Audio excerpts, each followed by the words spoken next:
All right, so welcome to Jewel of Galifar, Act 4, Scene 19. As I just give these random titles at the beginning of the sessions because I have no idea where we're going to go, I decided to call this one the Event Horizon. You know what? No, what? No. I'm going to call it now. Not that name. Hard question mark. Endgame question mark. Not that name, because then, like, at some point down the line, they're gonna find a tape of our characters just murder fucking things, and no, not that name. That's one of my guilty pleasure favorite films. So I want to state, I'm not against us fighting Epoch here on Sarlona. Okay. I'm more so against us not having a total plan to fight her here on Sarlona. Okay. Well, we closed the door to the Tower of Time, so let's talk about it. We could take weeks to plan. So let's come up with something. As my understanding of the plan to go through the Aragonsa, the Dragonland, is that due to the effect of the tower and its nature of time travel, we would be able to do that, then travel back to the time before we angered her, and we'd be able to anger her again. I wanted us to do Thry, but that part and do that. Okay, Thry, but here's the thing, and this is Caleb talking. Here's the thing. You're assuming that we're going to survive stepping foot outside of this tower in Argonessen. Oh, no, I'm sorry. I should have said I was speaking out of character there. Okay, but I mean, like... But yeah, okay. Yeah. Might as well be a character. Yeah, so Caleb kind of looks around at you and he goes like, no, I mean, I've never claimed to not feel fear or not know what it is. I go into situations that I know I have a decent chance of surviving if there's a good purpose for it. And then I look at weak noodly boy Fjarlin and the weak noodly boy sorcerer, and I'm like, do you think you guys can stand up to a dragon? A single dragon. Probably not. So we're going to march into their homeland, where she already has the mind control that she learned from here and has a dragon army. And we're going to do what exactly? I don't want to get to Argonessen. I want to stop her here before she even gets there. Ren looks and goes, well, I'm not opposed to stopping her here. I think I might have a plan. What's your plan?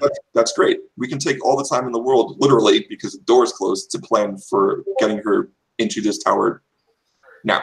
Well, quote unquote now. So, and he looks and goes, when the elves were breaking away from the giants, according to the stories I heard, they used guerrilla tactics. Mm-hmm. And we've made allies. You know, we have the monks here with us now. We have Conifer. You know, yeah. We also has Lazar. I think we dropped her off, didn't we? Yeah, but we can go get Conifer too. No, Conifer's still with us.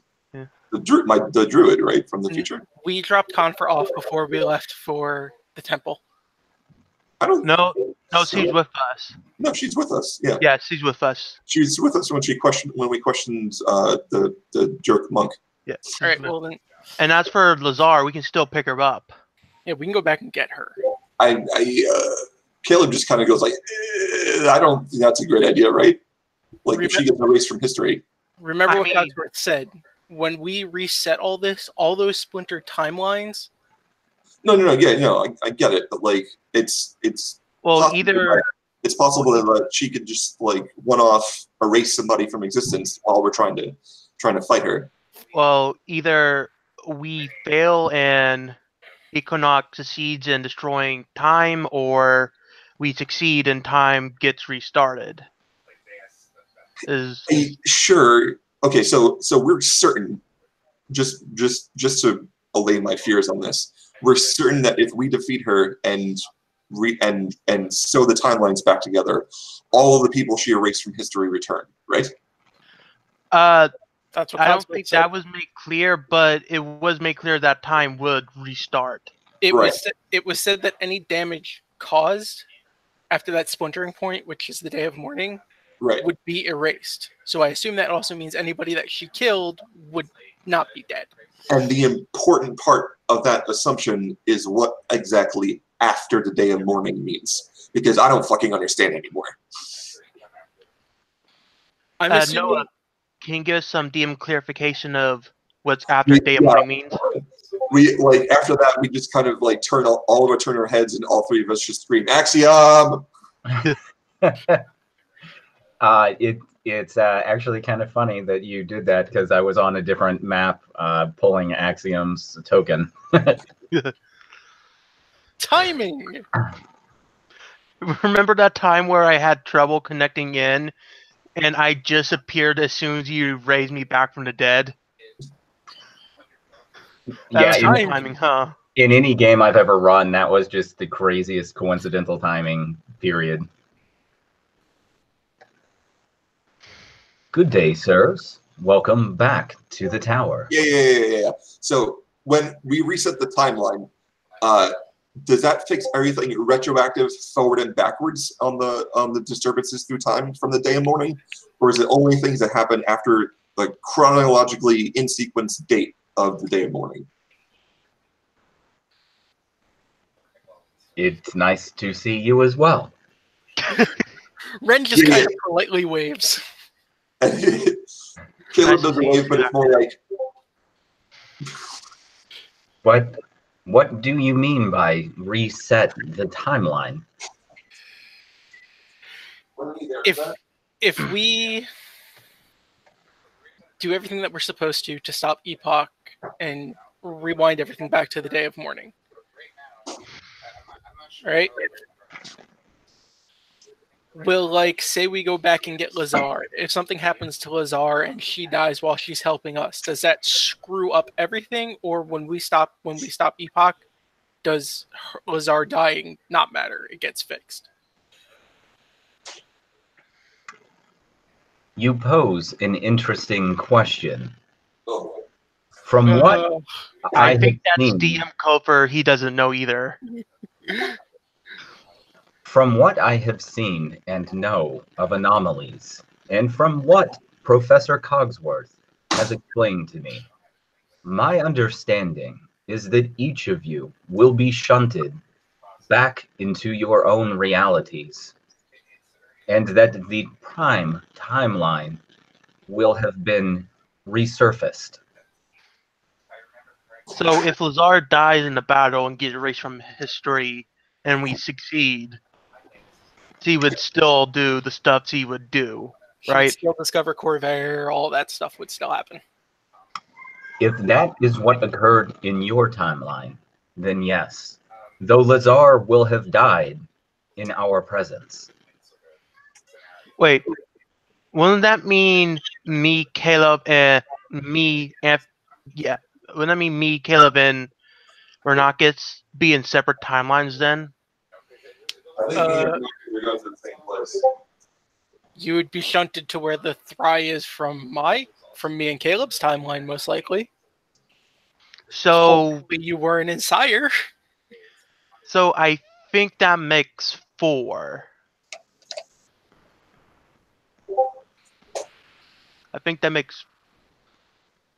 Yeah, but you're weird. Don't you, like, exist in all timelines or something? I'm not sure. All I know, I'm like right now. I guess I'm cubed, fry cubed. Okay. Oh god, that's a terrifying thought. Looks like I'm going to be fry to the 4th power. No, you'll be Thry to the 1st because the other 3 will have been reset and non-existent. Like I said, I hope you weren't in Sire. I shrug. I was in my original timeline, but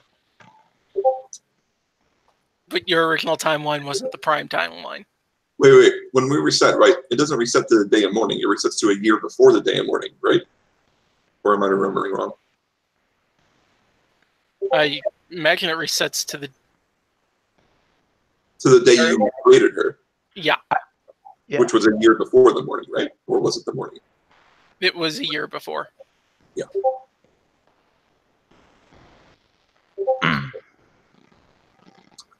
All right. Well, questions of whether we pick up Lazar aside. Let's save that, table that till after we have a solid plan. You had ideas? So, if we don't do any of the Rigorum roll, you use that ability of yours to take down the Hanbalan, right? Yeah. So if we use that, we can take out a good chunk of her army. We start harrying them, leading them back here. By ability, you mean call upon the angered Eberron itself? Yeah. Yeah. Okay. We start harrying them back here, dwindling her forces. Kind I of can like how only do that once a day. that's just the starter. We set up a way to start harrying her forces on the way back. Kind of like the way. Did she say she was teleporting with her entire force? Well, she's teleporting here because she knows where the tower is. We come back to the night we first came here, when she didn't know where the tower was. Oh, okay. All right. We set up at the temple. Okay. Work our way with a plan of action down. Lead her to us, like the way a wolf hunts, or a wolf pack hunts, where they will lead. They'll have someone lead the prey to the pack, tiring it out. Right. So we set it up where we can harry her on the way back and just keep dwindling her power and her forces little by little by little, giving us more of an advantage when she gets to us here. I really don't like the idea of this isn't really like based on anything. I really hate going back to before we did all that stuff and then erasing it. And that feels like it's messing with the timeline a lot. I mean, welcome to time travel. Yeah, at this point, I say time is where we're at right now. Time is kind of effed as it is, and the fact that if we destroy her, we'd be fixing it anyways. Pretty much times to me, we got kind of carte blanche on this. Okay, it just doesn't sit right with my gatekeeper philosophies, but there's something else I've got to approach that out of game. I'm telling you, ain't gonna sit right with your gatekeeper philosophies. Oh boy. So just so we clear, we would go back in time, and then we would attack her army, weakening her, and then we'll lead her back. Yeah. All right. So we go back in time. We go to the monolith. We go directly to the temple because we know she's going to be heading to the temple.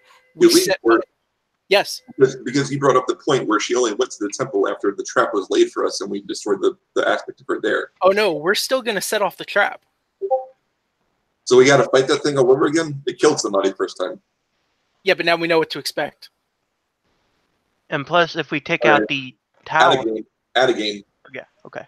Are we going to have to role play going through the entire scenario and rolling initiative on that aspect of her all over again?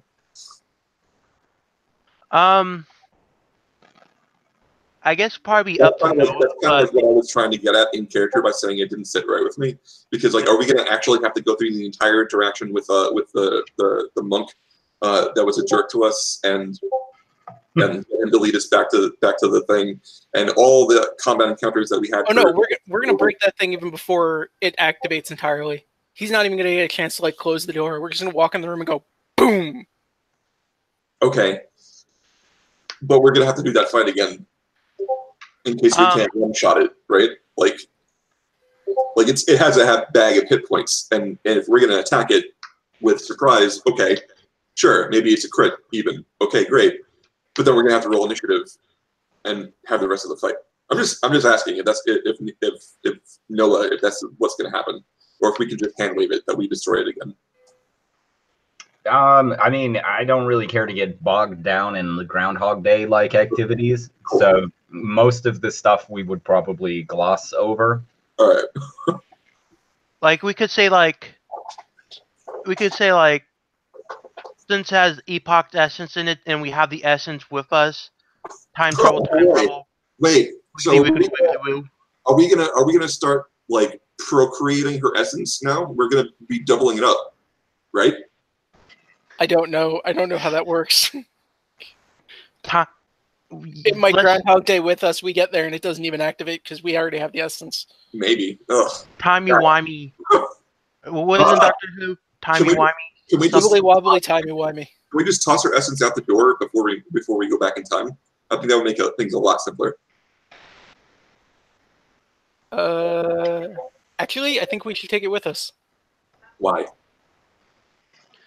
Because we might need to just make... Might 'cause give you us might a need to have- better way. Well, no, it might give us a better way to set up a trap for her, lead her to us, so we can even have a better advantage to it. Yeah. Lead her away from the monastery.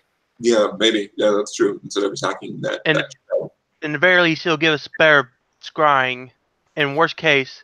Oh no, if We I scry on her, all she's coming pieces. for us. And that's another reason why also is I can use it to set up to bring her to us with that essence.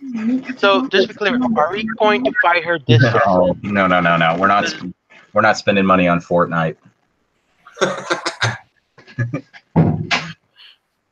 No, probably not fighting her this session. Alright. All right. So, do you have a tactical plan for the whittling her forces down, or is it more strategic at this point? It's more strategic, but we're going to need allies for it to work. Okay. This is in-game, he's saying this too. Including one you might not be particularly fond of. Like who? Zethantrix. Absolutely not. We need the help. No way in hell. I would rather at this moment walk out that door and go try to take her out myself and die trying. Well, There's no way that's happening. alright, why don't we focus on other allies we can bring in? Fly off the handle all over again. If we can go back... In-game, Caleb is cursing at Ren. Ren's just standing there like, okay. Yeah. Okay. Was fully expecting this. Okay, keep going. Well, if we can go back to Kyrie. I'm also going to point out that you two have allies that I don't know about. Mm-hmm. Which are they again? We can go to like any time in the 9,000 years that the druids have existed and talk to Olaine, and I can just show him the seed and say like, hey, you gave this to me in the future. Pretty sure he'll get it. Well, no, even besides that, like, you guys were, I'm saying this out of game. Oh, You guys were playing before I joined. I'm sure you guys made allies during that time. right. I didn't join. For me, before you, those allies would have been Hinge. The original party. Cookies. Thanks, Mom. Mom brought me cookies. Yeah. I'm good right now. Thank you, Mom.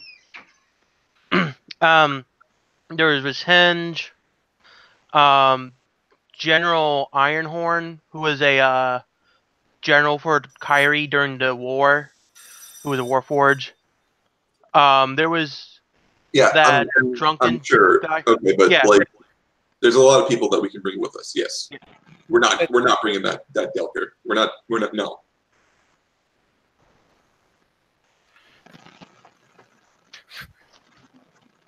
Ren looks at Caleb and goes, "We will file that under the shit has hit the fan button."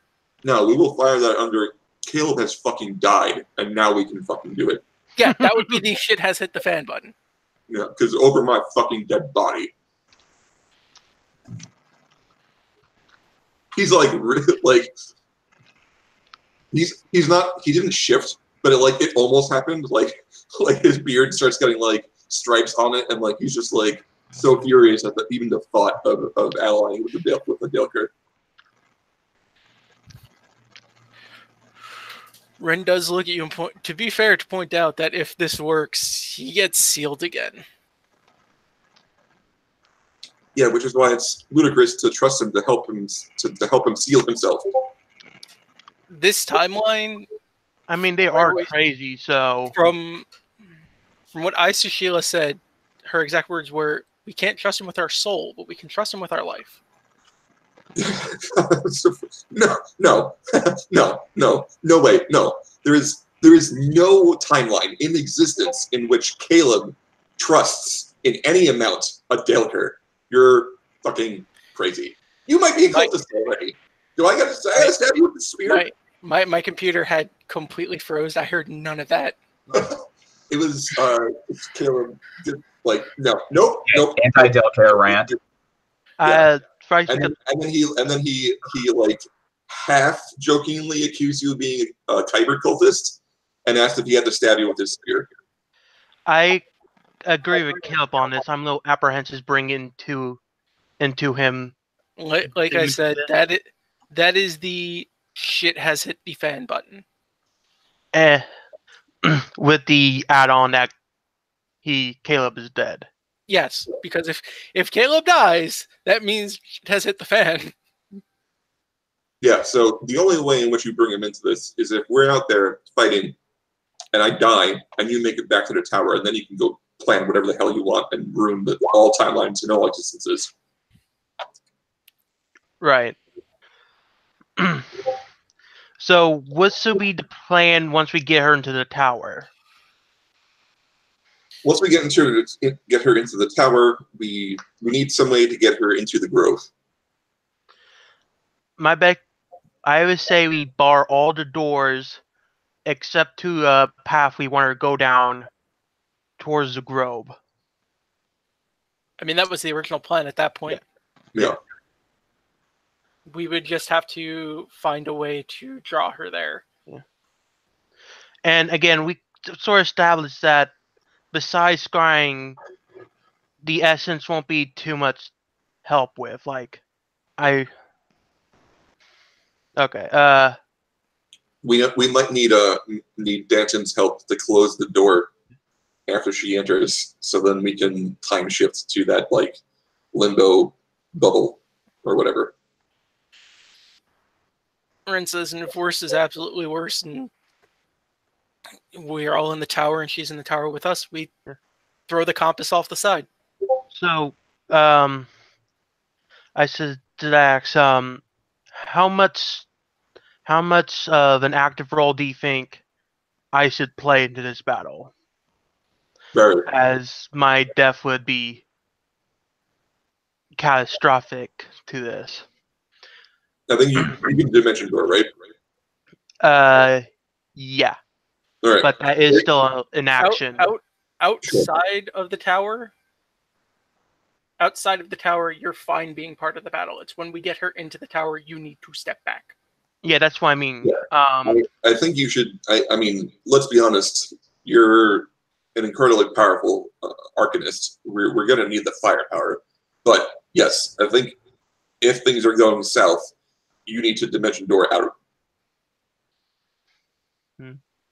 Oh, clicked off road. Nope. Oh, okay. Say that again.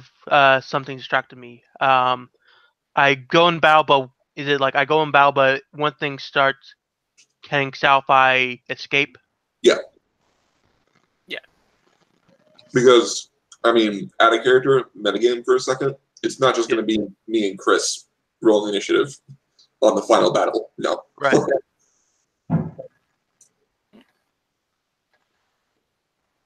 But like right now, I have a strategy. I don't have a complete breakdown of it because I don't know what resources we have because we haven't gotten our allies. We haven't seen what they've done. We don't know. I have a plan. I have a plan for that. Yeah. But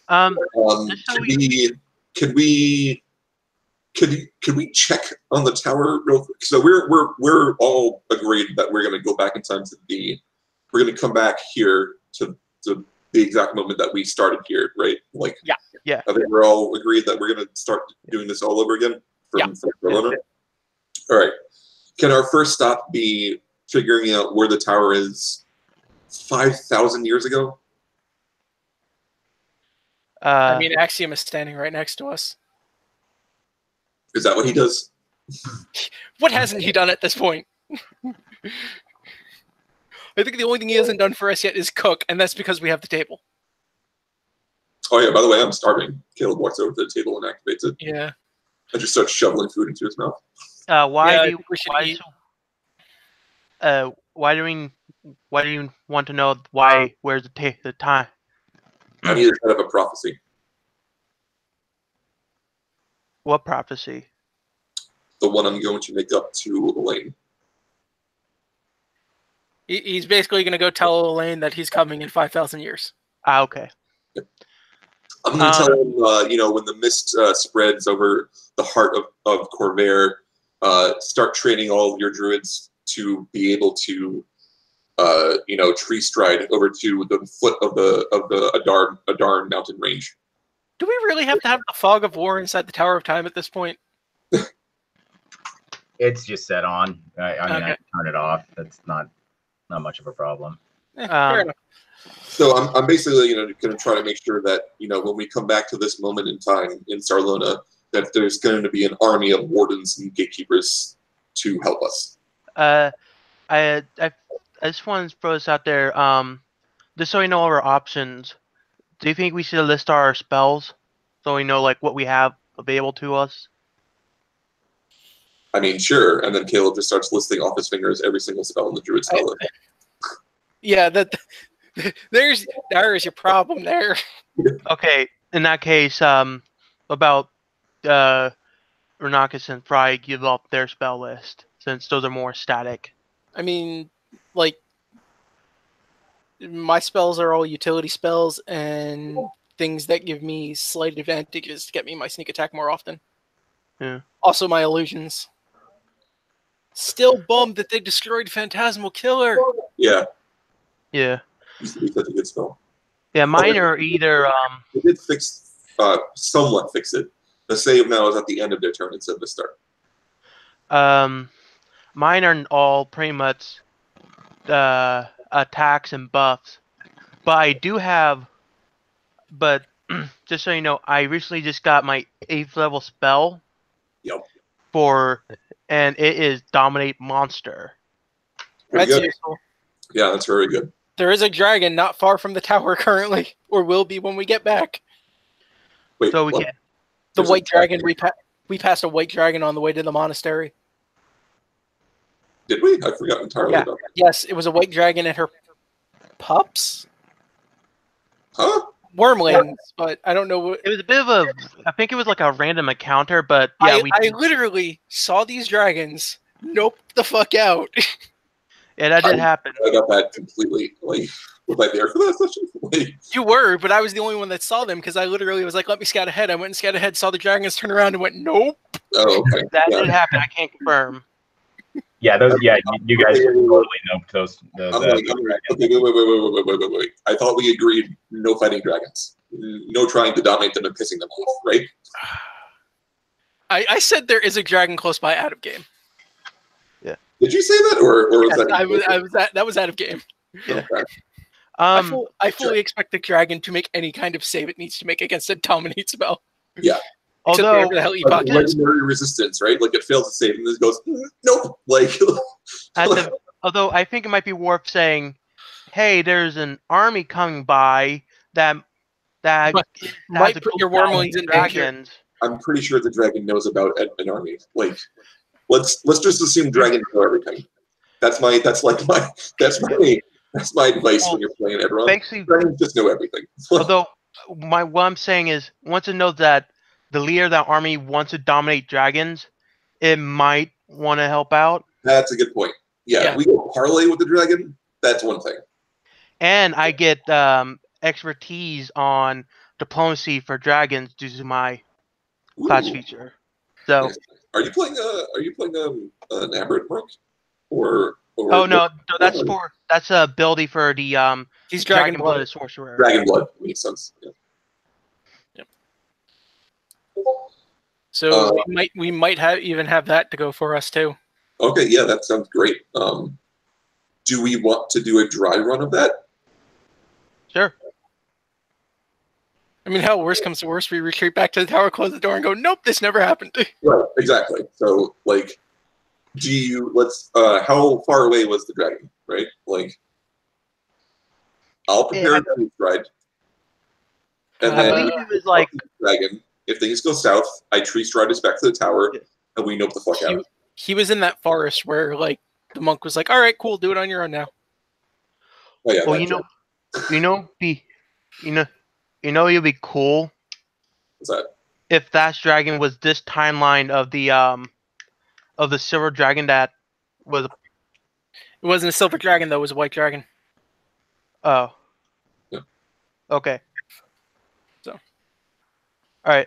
Okay, so I think though first like we can do the dry run of the dragon, but we should get whatever allies we can first, just in case the dragon doesn't work. We can go back and then just go immediately back to our plan. I just figured doing this first because we know exactly where the tower is in relation to the dragon, and I don't know where the tower would be in relation to a lane. So it'd be a little bit of a trek to get to him. No, we know where the tower would be in our when we know where it would be when we first encountered our lane. Yeah, that's 200 years in the future. Yeah, From the that was in that swamp where we ran into the Dakani. Yeah. So we should go and get his bodyguard, not him, but we'll go get his bodyguard, the one that spoke. I turned to Axiom. I'm like, so 5,000 years ago, where was the tower? 5,000 years ago from the date that we entered Sarlona. It is probably easier to ask, and within that time range, where would you like to be? As close to the Elding reaches as possible. Western Corvair. Northwestern Corvair. Let me calculate. I had another thought. Caleb taps his foot, waiting impatiently. He doesn't. I had another thought. I'm saying this out of game again. What about Varric? Who is Varric again? I'm just going to give you a look because you're playing a Gatekeeper Druid. Varric. Oh, yes. Yeah. Caleb, oh, you're asking me at a game? Yeah. At a game, that's a great idea. Who's that? That's like the dragon that taught druids. Yeah. The dragon that started the whole druid tradition in Corvair. Literally the founder of the Gatekeepers. Yep. Oh, hey. No, never mind. Yeah. Yeah, when he said her name, I immediately was thinking Dragon Age dwarf, and I'm like, what? I think like besides the allies we made, we know there are heroes through history who might be able to help us. Yeah, we just have to explain it to them. I'm not yeah, I kind of want to react to that suggestion in character if you want to bring it up. I don't. Ren doesn't know who Varric is. That's why I'm saying it out of the game. Oh yeah, unfortunately, Caleb wouldn't think to do that because it's kind of like, hey, why don't we just ask Jesus to fix things? But I know how to take care of it in game. Ren is going to go over into the study and start investigating heroes and creatures who might be helpful through time that we can go ask for help. Yeah. So if you just turn to Caleb at one point and you're like, how about Varric? His eyes would like go wide, like so that you can see the whites all the way around his irises, and he's like, oh, I can't do that.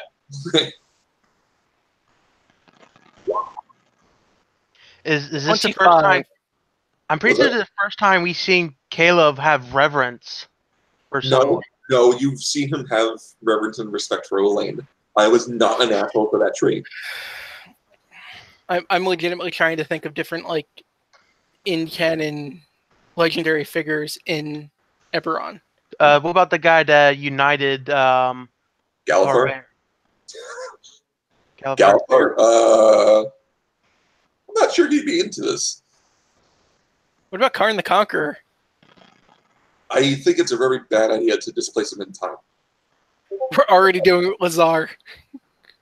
I don't think it's as bad of this. Okay, so here's So, like, okay, if things go back to normal, like, right, if we win and shit, okay, and then Karn the Conqueror suddenly realizes that time travel is a thing, I am worried that he goes back to his timeline, has memories of the events like we do because we brought him through time or whatever, Fair. and then suddenly he's now on a quest to conquer time itself. So let's not fuck with Karn. Like, that guy. Fair. Yeah, Okay. that does sound like. Okay. Yeah, that does sound like. Let's not involve anybody who grabbed for political power. I have completed my calculation and have found Wow, that took a long time. Well, there is a lot of histories to look for that match your criteria. Okay. But it would appear Why don't you try that it the and do tower- it faster? It would appear that the tower has been located in the northern Eldine reaches. Oh, that's good. Using the modern dating convention of YK, approximately at negative 4,100 years, the Perfect. great tree was awoken. The tower was located approximately at that same time in a nearby hovel. All right. Perfect. I Wait. can- Okay. So I wait, can- can we fast forward that like 100 years? Where would we be? Where would we be then? In your closest proximity, Yeah.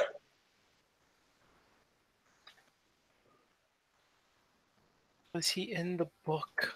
Come on.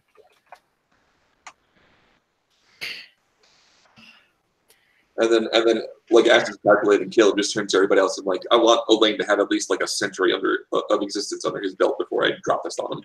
No, that's fair. Though once you do make that Well, prophecy, you're not saying it to Ren, because Ren is inside the study right now looking up heroes of Eberron's past. Fry's probably there, but Fry is looking to kill. Although when you come up with that prophecy, you might want to not make it so So obvious that it's you telling him about you. Well, I was mainly going to say That'd be rude. Yeah.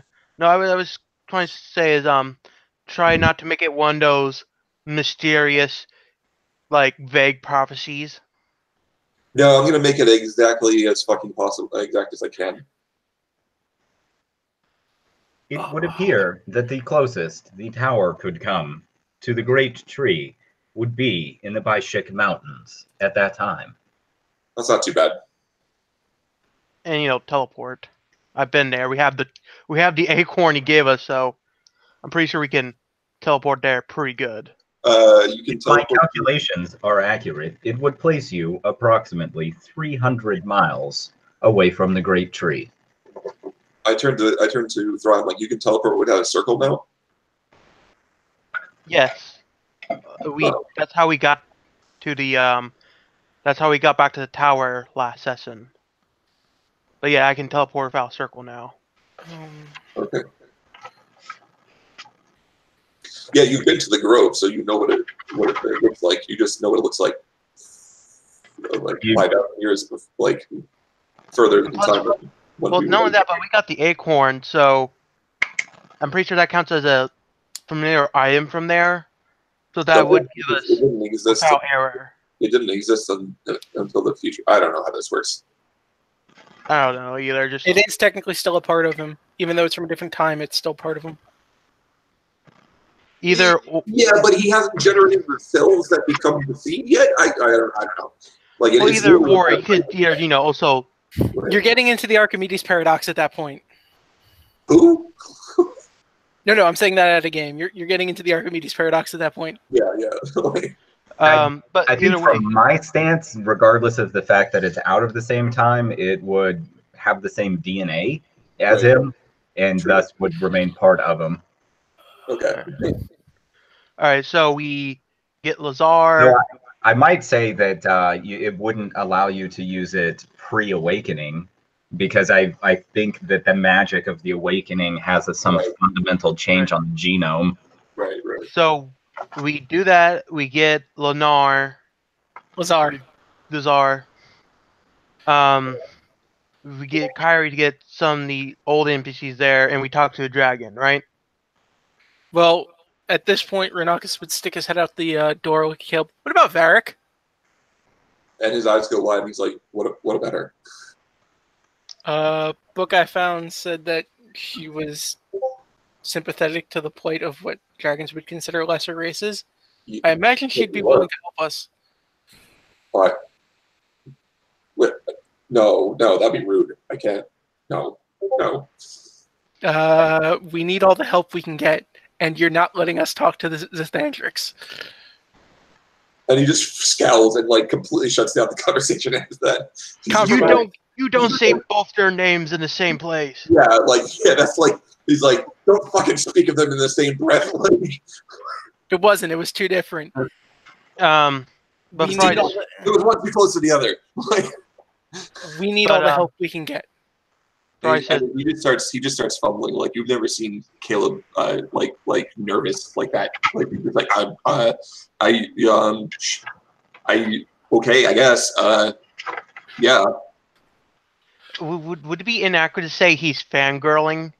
Yeah, he is definitely fangirling over there. I wonder if Vic will sign my spear. No, he's like, oh, I don't want to bother me. Ren.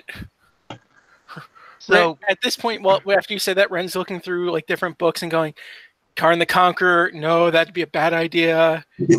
Galifar the First, no.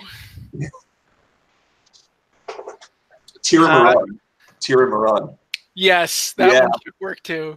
I would love to help, but I know nothing about. But I have actually been recently watched a lot of Forgotten Realms lore, and a lot of stuff is a lot more interesting than I thought. Like the Time of Troubles and stuff like that. Yeah. Forgotten Realms does got some really cool lore. Sure. Okay, but Hey, Anthony. Unfortunately, it's completely irrelevant to Eberron. Right. Yeah. I know. Hey, Anthony, I'm going to the Discord. I'm going to the Discord. So I had another idea at a character that would never be suggested in character, but how about the Great Worm Red Dragon? That's the basis for the Dolaral myth.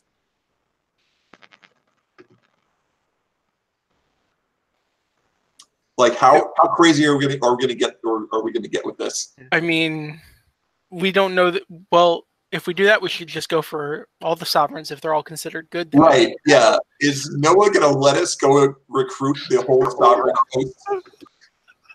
I love this idea now. I feel like this sort of opens up the door for Epoch gathering her own evil. Yeah, person.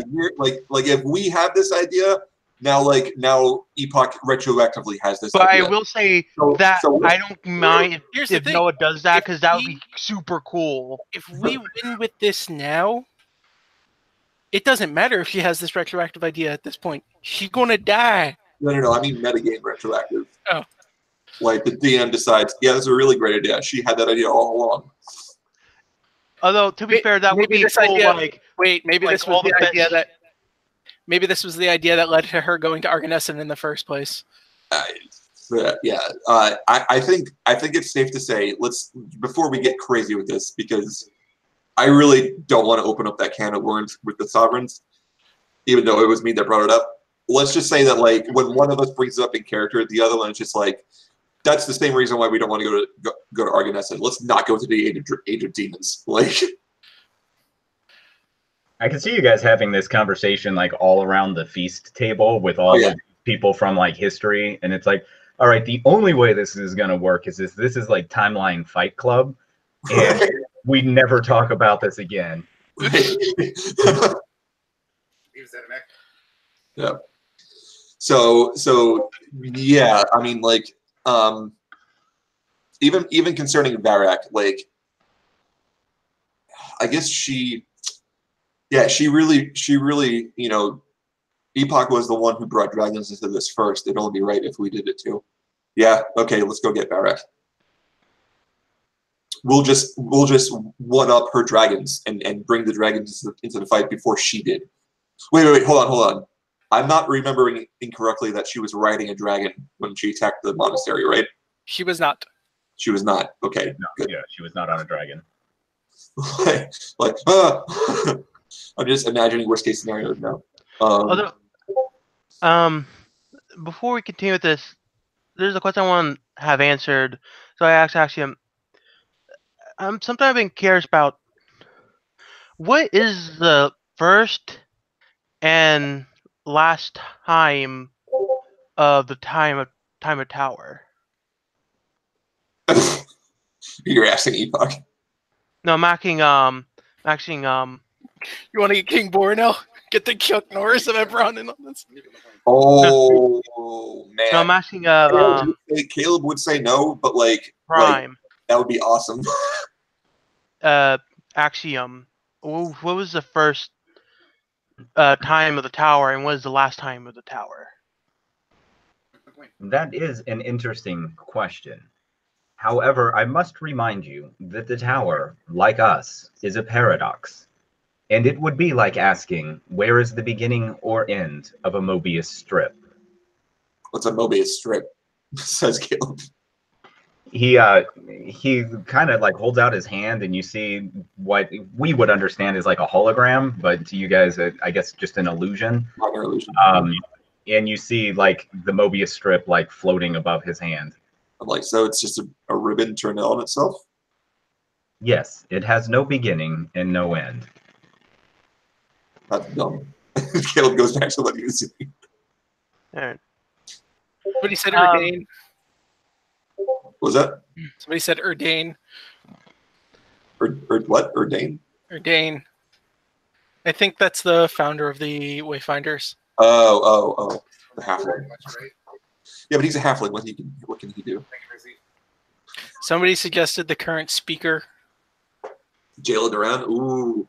Well, she can't leave Flamekeep without being depowered. What if we get her later in her life, though? Possible. How the time period that we're in now in Sarlona, how long after the Mourning was that?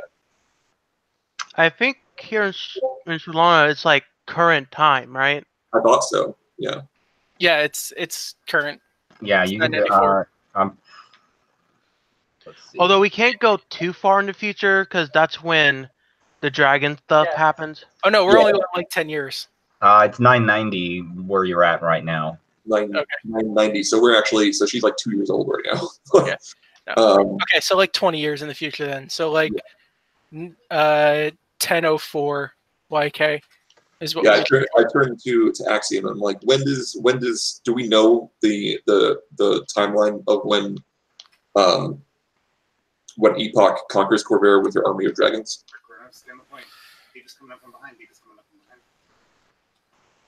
Epoch. Axiom. Oh right, Axiom. Yeah. Epoch attacks not long after the day of mourning itself. Oh, okay, so we don't have time to get Jayla. Okay. Good idea. Was a good idea. Yeah. What about a pass keeper? Are any of the pass keepers really well known? I don't think so. We could research them. There was the keeper that I don't think the keeper's name was mentioned, but the one at the same time as the anti-keeper, Melise Moran, and like defeated her. She might be pretty powerful. That was the one right before Jayla. No, that was like 300 years ago. Was it? The anti-keeper thing was before the purge. And had our plot kind of taken that route, it might even have been interesting to have collected all of the original bearers of the dragon marks. Oh man, like the first people to ever manifest them. Yeah, it'd be like going back and getting the original Power Rangers team together. Yeah. I think that they had it right. There's an issue with that, and that is the Mark of Shadow showed up on 9 families at the same time. Yeah, there wasn't. Or did it? Yeah, like the Cannon's mark showed up on like 3 different families all at the same time, and the biggest one just happened to be Kenneth, and they subsumed the other ones into their family when they formed into a house.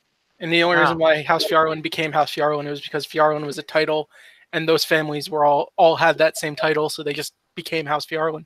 Yeah, like Fjarlin is the same thing as like Messenger or something like that.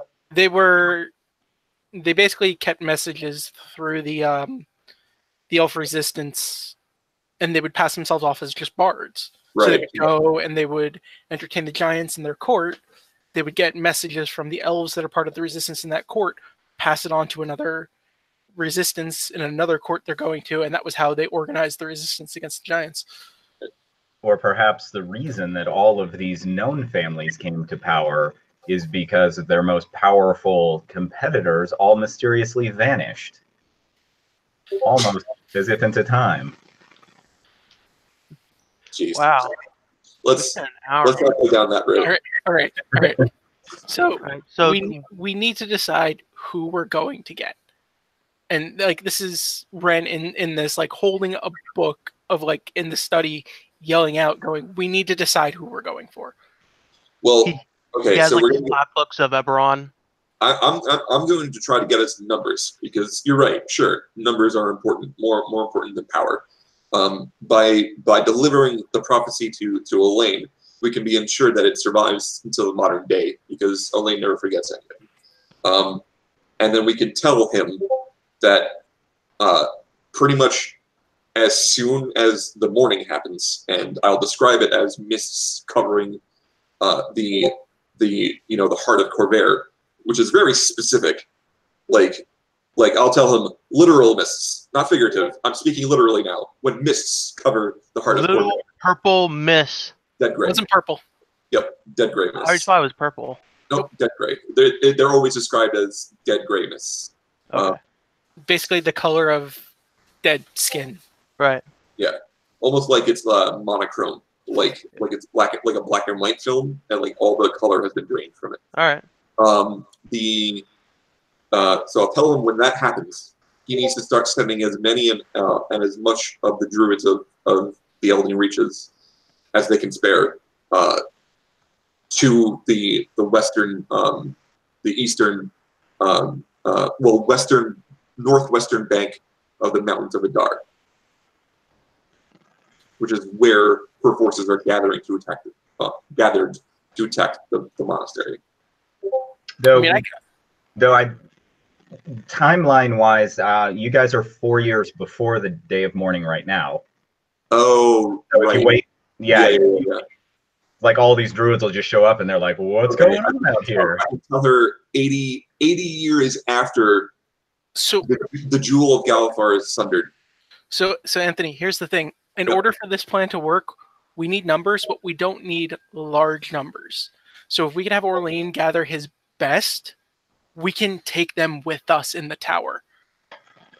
We don't need large numbers for this plan to work because we're using guerrilla tactics. Although large numbers would help with the army. Right, okay, but we do actually have a resource here.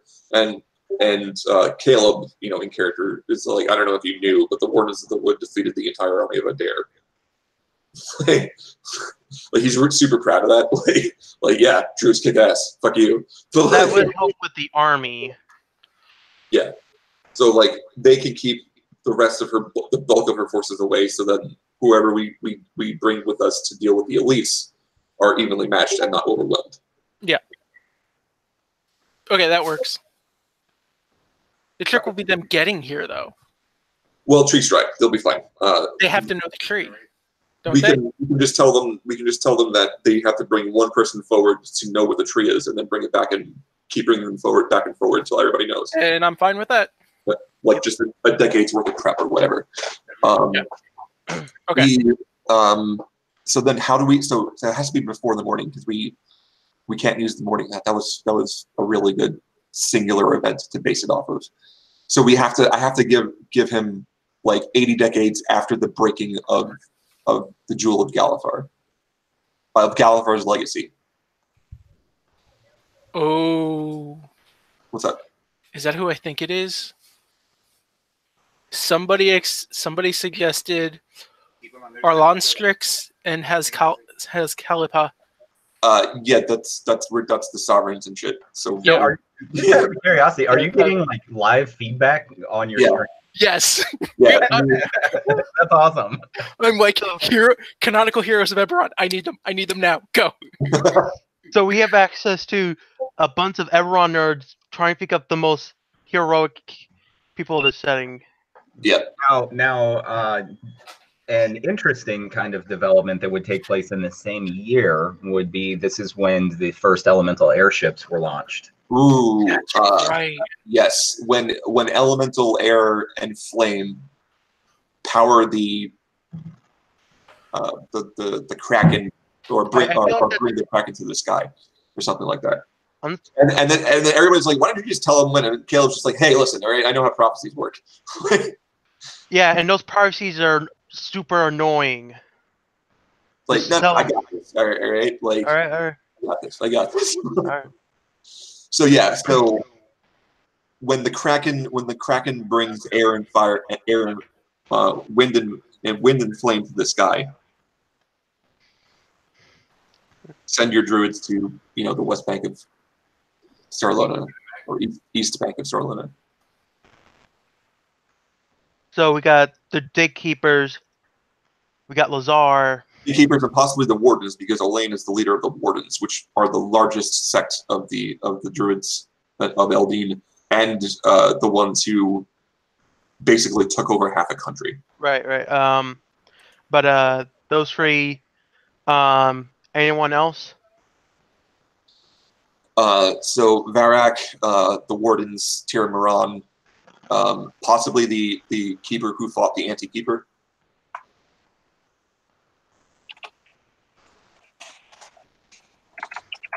So we do like Mission Mission Impossible montage of us Bill and Ted. collecting them. That's the montage that we need, the Bill and Ted montage.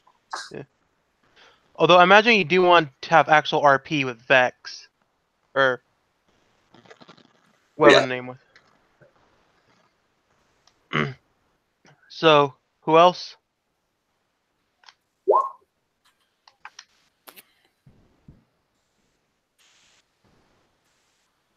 Yeah, let's see the list that we got now.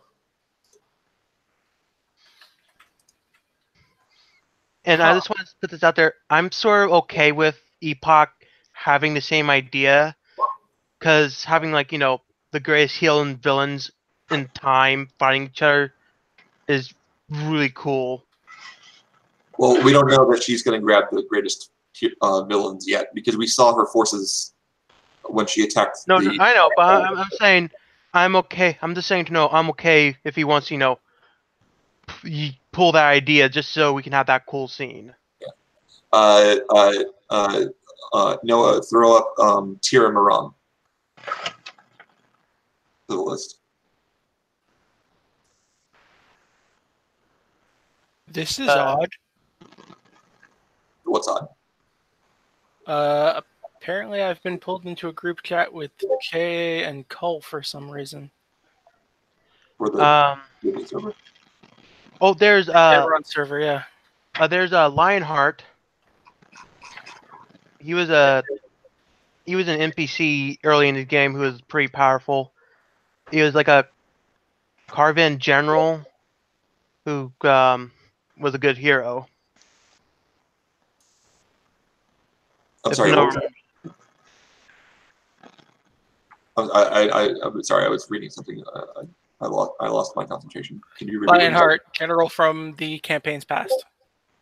The Lionheart general from the campaign's past? The general's name is Lionheart. He's a general that Thry knows from the past of the campaign. Gotcha.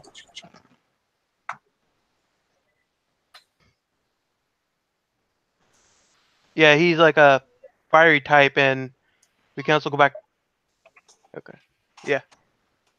All right.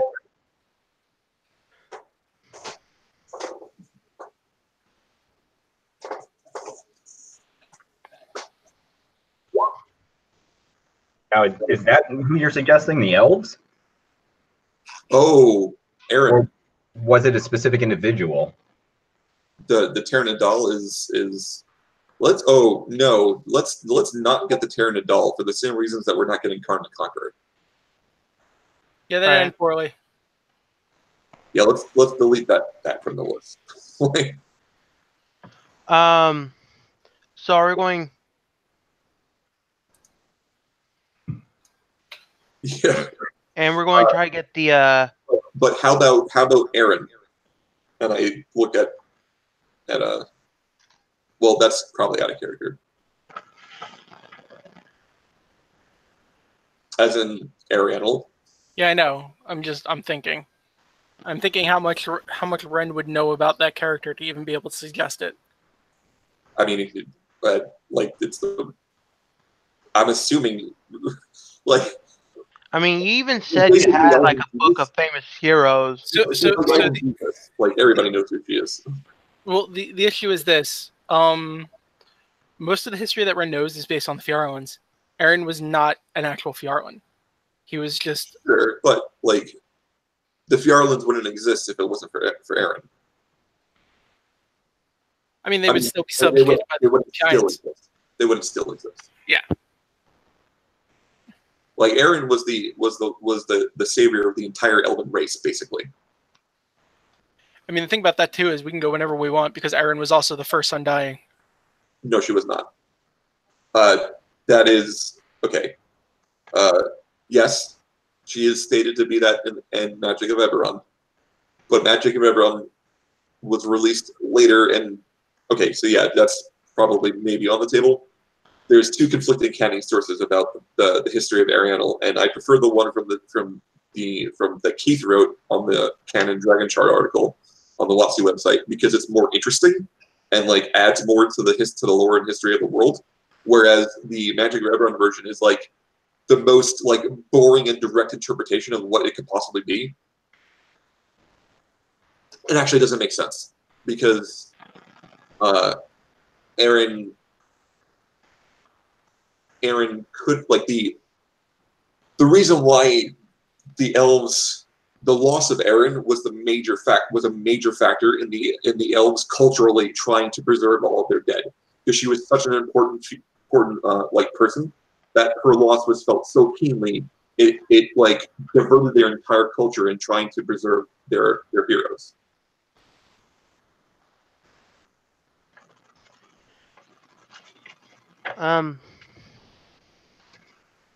Now that's an interesting thought.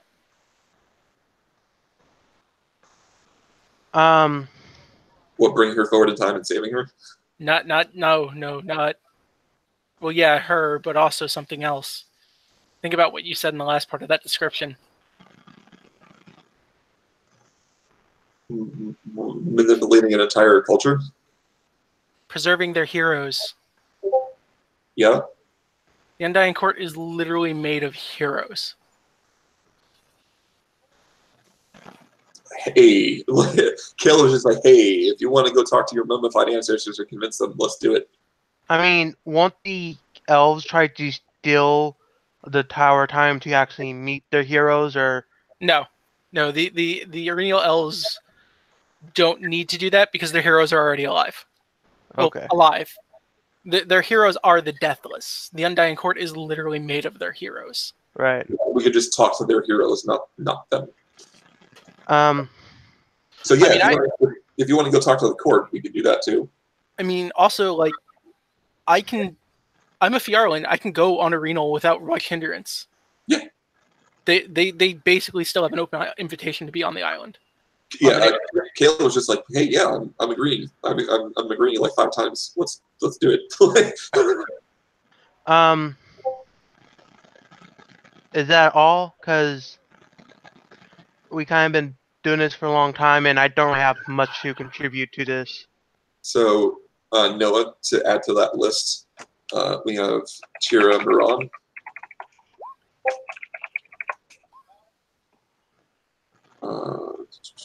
Born is the Wood, Barak, not the Pterodactyl, Undying Court, Tira Moran. And there's no canon name for the keeper that fought the anti-keeper. Do you know what that is? What that's about, Noah? Anti-keeper?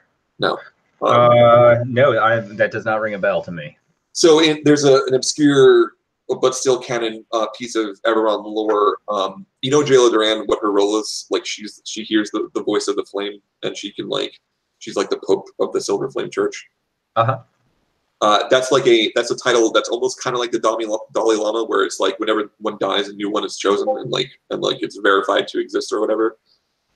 Sometime in the middle of the lifespan of the church, there was called the Time of Two Keepers. It was a crisis during the church's history, in which a woman claiming to be a direct descendant of Tira Moran, kind of like Silver Flame Jesus, she claimed to be the direct descendant of her and was hearing her voice, and she disputed that the current like official keeper was the actual keeper, and there was like a schism in the church.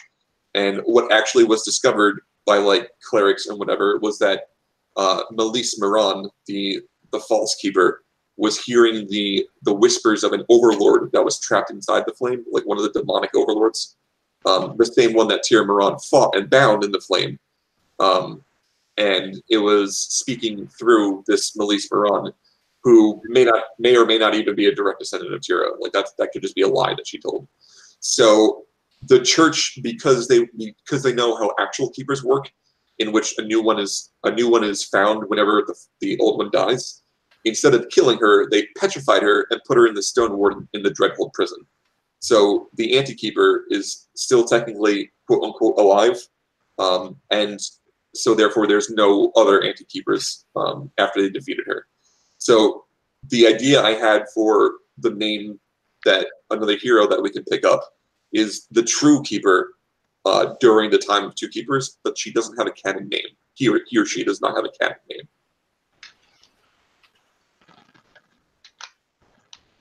Okay.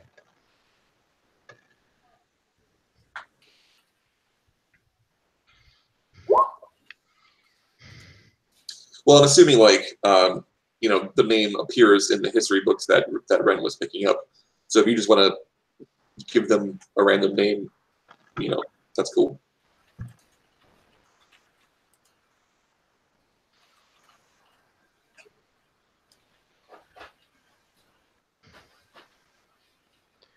Yeah, it looks like a nice list there. Yep, I think that's good. Yeah, I'm happy with that.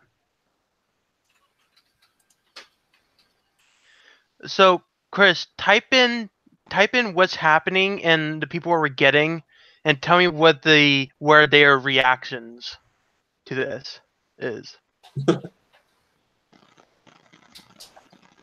I mean, I don't know what their reactions would be. I mean, just type in Discord and you'll get reactions. Hang on. Because I'm actually currently having a situation on Discord right now. I think I've just been asked to stop DMing on the post-by-play server. Oh, that sucks, man. Wow. Why? What happened? I don't know. I'm waiting for one of them to get back to me.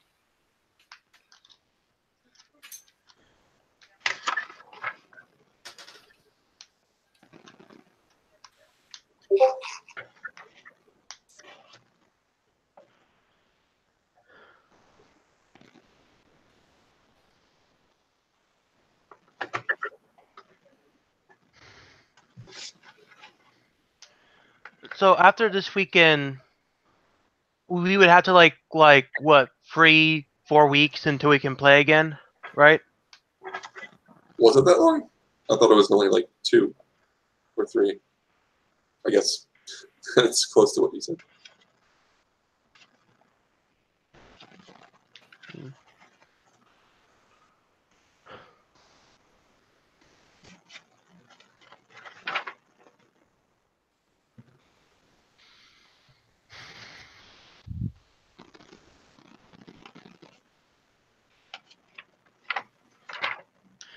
Well, in your case, I'm glad I'm glad we managed to play together this long, and I would say this is like my first major campaign in tabletop, period, and the first one being finished. Nice, man. And I want to say I'm happy it was with you guys. An actual campaign that reaches a conclusion is pretty rare. So, like, Yeah. You're like 1 for 1. That's good. And I know you guys came in late, but Yeah. although to be honest, when you guys came in, it sort of like was the beginning of this. Oh yeah. like this. I guess you could say this is like a sequel campaign Mhm. to the first one with the first party, Mhm. and the second one which didn't happen too well. Mm.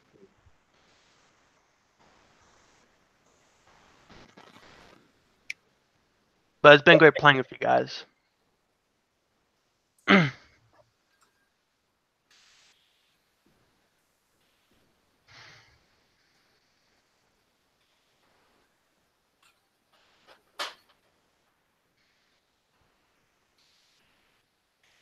By the way,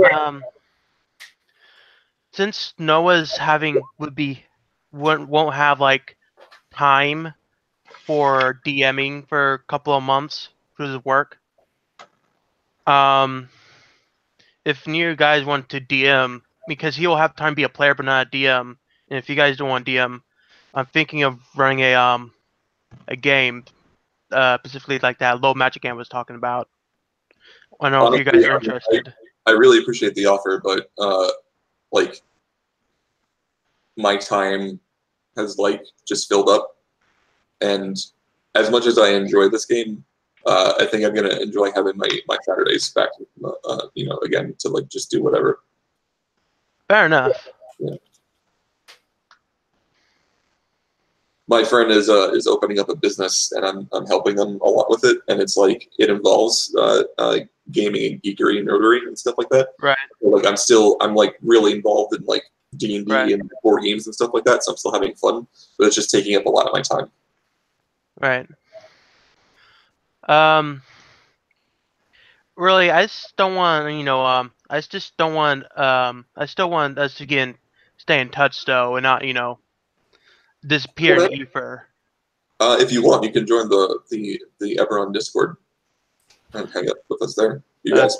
Sure. By the way, if you want to friend me on, friend me on Discord, here's my Discord handle.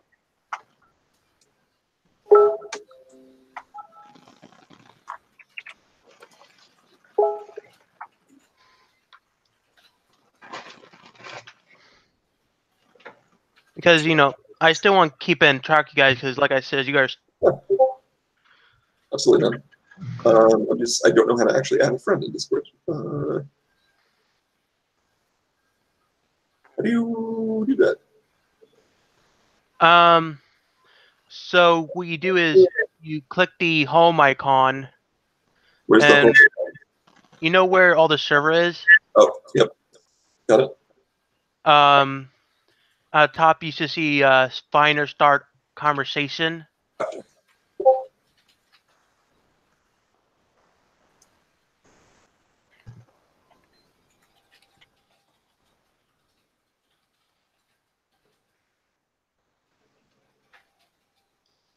What's your Discord, Chris? You got to give me a minute, Brandon. Okay. It's case sensitive, Brandon. I think the name you gave me is incorrect.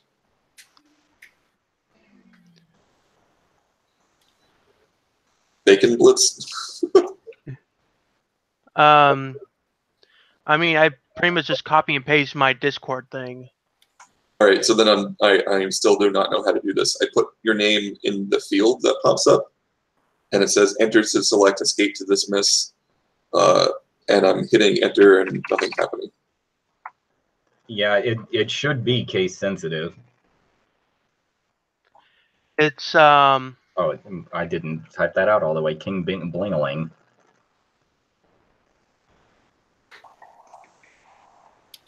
King, and there's not supposed to be a space between the king, the Blingaling.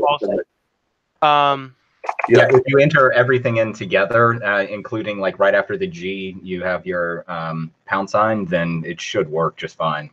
Yeah, just copy and paste that. Do you start with an @ symbol or no? You start with what? An @ symbol. I just typed it in straight, and it said that it sent it to Brandon. Yeah, I just got it, and I friended you. Okay.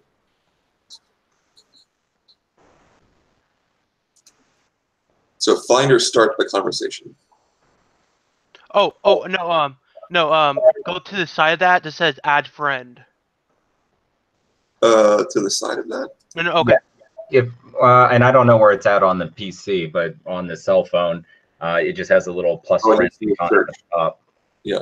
Okay, no, okay. When you go down, you see like activity, library, store, friends. Click friends, and you should see add friend. Okay, there we go.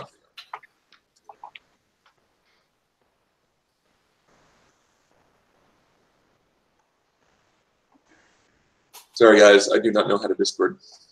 It's okay. It says, of course, that there's going to be the changes on the horizon to Hangouts anyway. There's gonna what? What happened? Google has announced a slew of additional changes. It looks like they're going to finally fully shut down Google Plus. Yeah. And then they're also supposed to be drastically changing Hangouts. They're rebranding it and changing its functionality and all the rest of that stuff too. Oh wow. All right.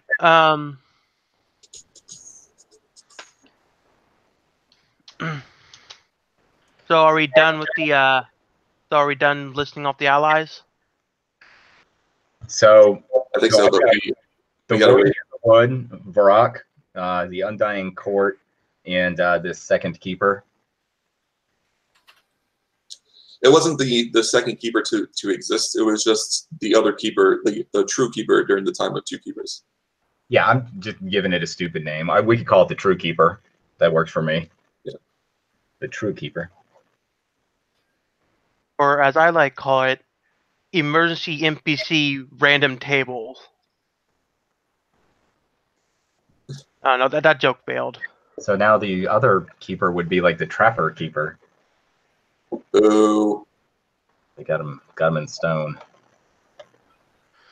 Oh. So yeah, let's get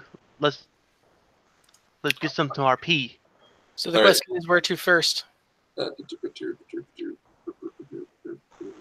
right, I sent both of you invites to the everyone Discord. Yeah. Why don't we just go down the lists? Yeah, let's take care of the Wardens of the Wood first, so that we at least have like the numbers. And you know, Axiom already did the calculations for it, so might as well go there. While you do this, I gotta use the bathroom. Just assume Fry teleports you if needed. Okay. Is that cool with you, Noah? So which ones are you wanting to fetch first? The Wardens of the Wood. Okay. Yeah. So, go ahead. Yeah, I don't see a tremendous amount of value in like doing like deep delving role playing through this sort of collection of heroes. Other than I suppose to say like what would be through each of this list the thrust of how you would intend to convince them to join you. Right. So the Wardens of the Wood, Caleb would, you know, get an audience with Elaine, who should be like have existed 100 years by the time that that we, you know, settle down the Tower of Time to go speak with him. And Caleb would basically explain to him like everything that had happened, and then show him the acorn and say like, you know, this is a piece of you that you 5,000 years in the future gifted to me, and I need your help again. And the help I need from you is to ensure that at a certain time in the future, an army is ready. And then tell him, you know, give him, you know, the description of the time period in which we need it to happen, and then tell him like, you know, the area of Adar, Sarlona, like the northwestern edge of the Adar mountain range, basically where we popped up from the tower, to like amass his forces there to meet up with us when we travel through time, and to defeat, you know, a existence threatening foe. Now, do you want to be as specific with them as, say, one of the trees that are on the farm itself? I tell him about that farm and the species of tree that exists there, like describe it in druidic terms or whatever, and tell them like that's how you'll know you're in the right area, and from there you can make your own preparations to identify as many more trees as you need to move as much of an army as you can get.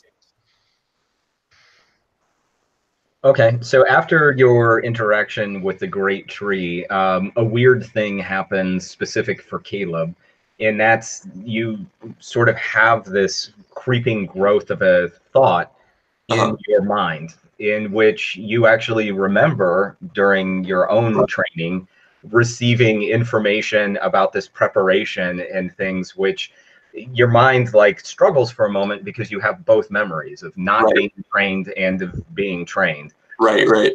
So like I've created a whole separate timeline for my history, and I'm like, oh god, should have thought of that beforehand. I'm like, literally Bill and Ted's Excellent Adventure. Yeah, like I think it worked though. I think it worked. So I'm just curious, like what was the nature of that training? Was it like shrouded in prophecy? Was it like very practical? Like what was that like? So since your mind kind of gets to grip on both of them, it actually ended up having a very odd side effect. And that is because these druids now were being sent to Sarlona, the druids embraced what they then viewed as a necessity of also being trained in psychic skills.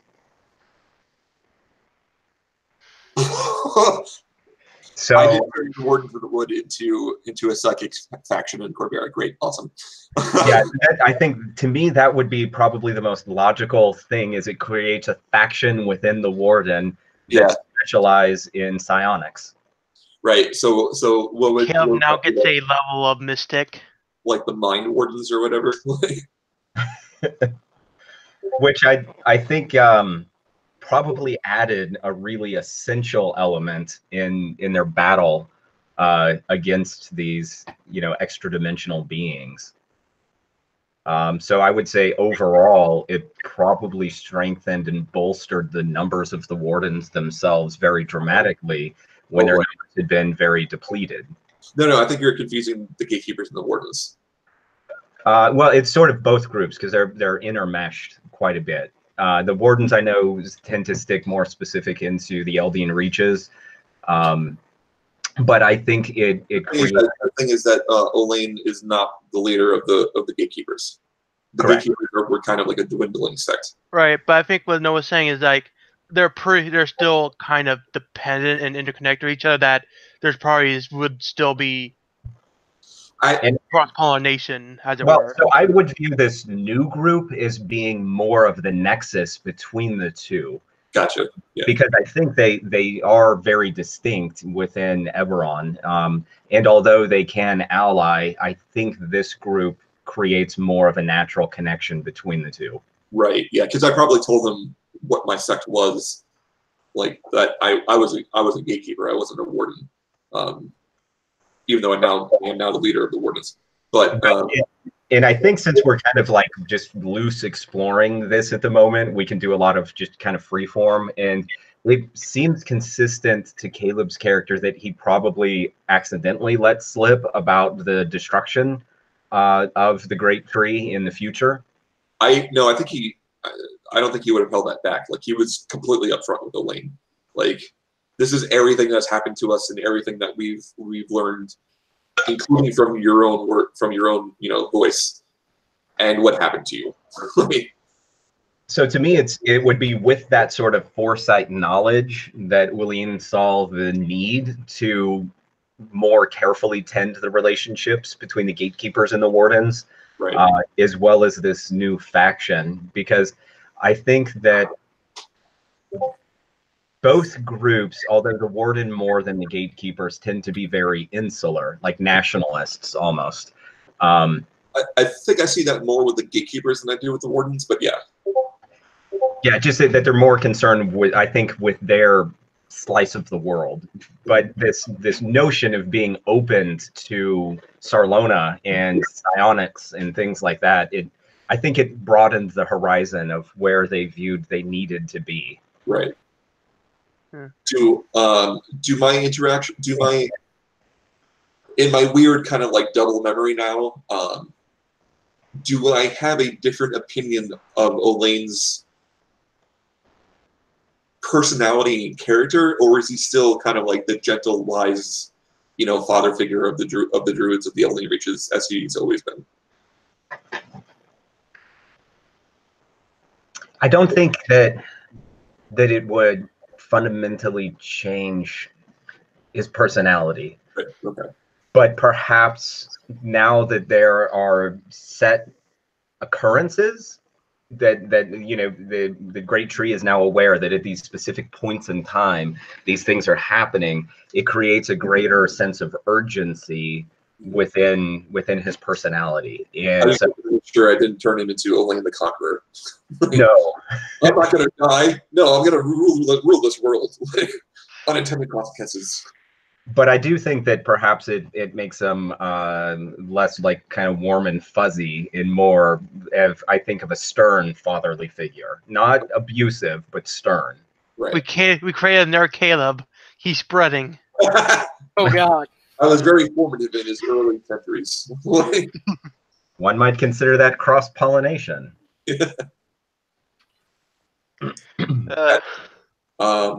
Are there any other? Because I guess I should ask as well, because I think this is collaborative storytelling. Are there any other side effects or changes that you think would be wrought as a result of this interaction as well? I mean, like, it kind of sounds like a power grab on my part, but like, would I actually gain any mechanical effect of like defense against psionics now that I've had this training?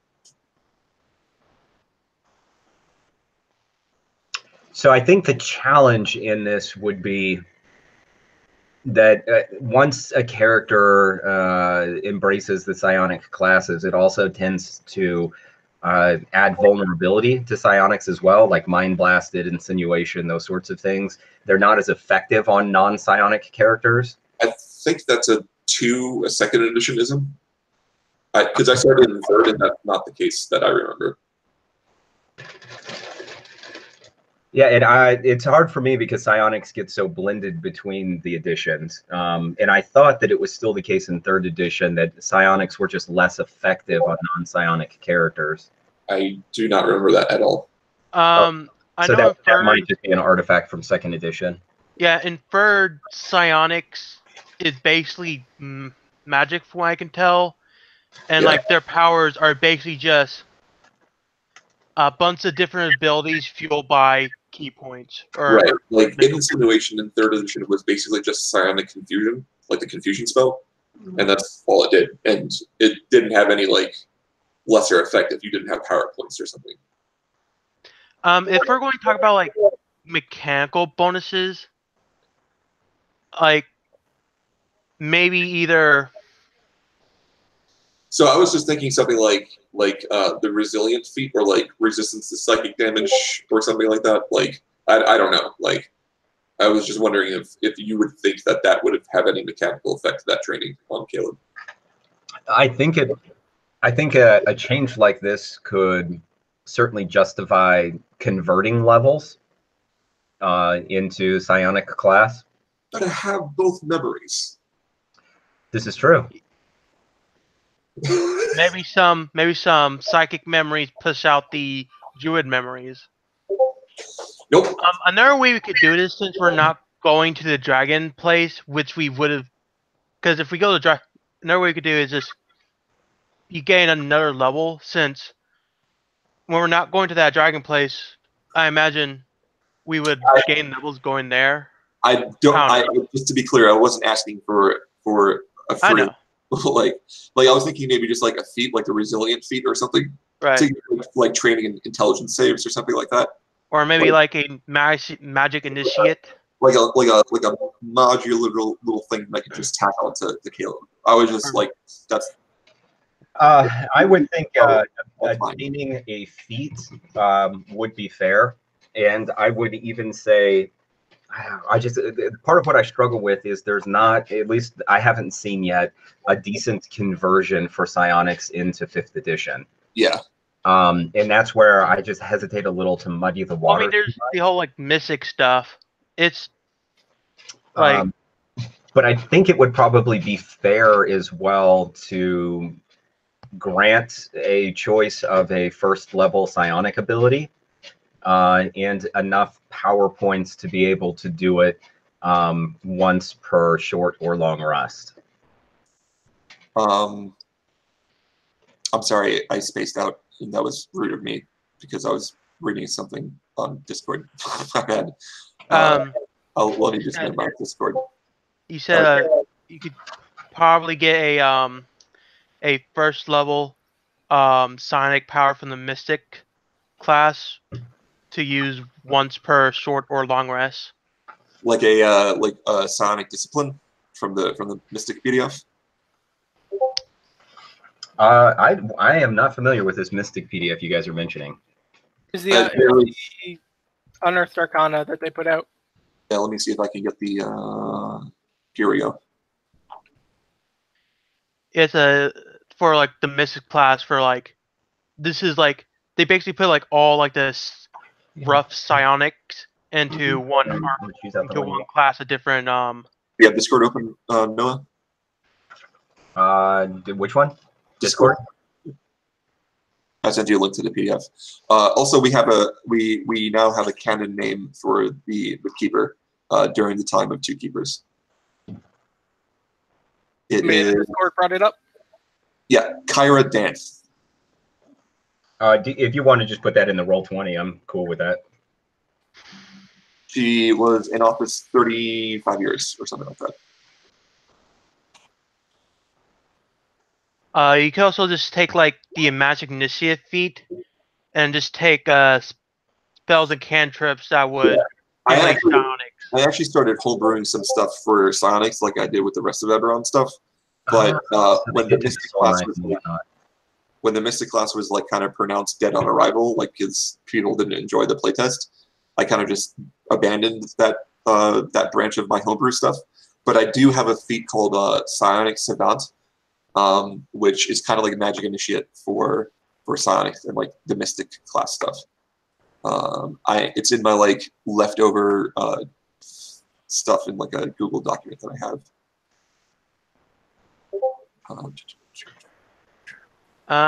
So looking down this list, and it, of course, since can't read this fast, it seems like, let's see, and sorry, I'm glancing through real quick before I finish that thought.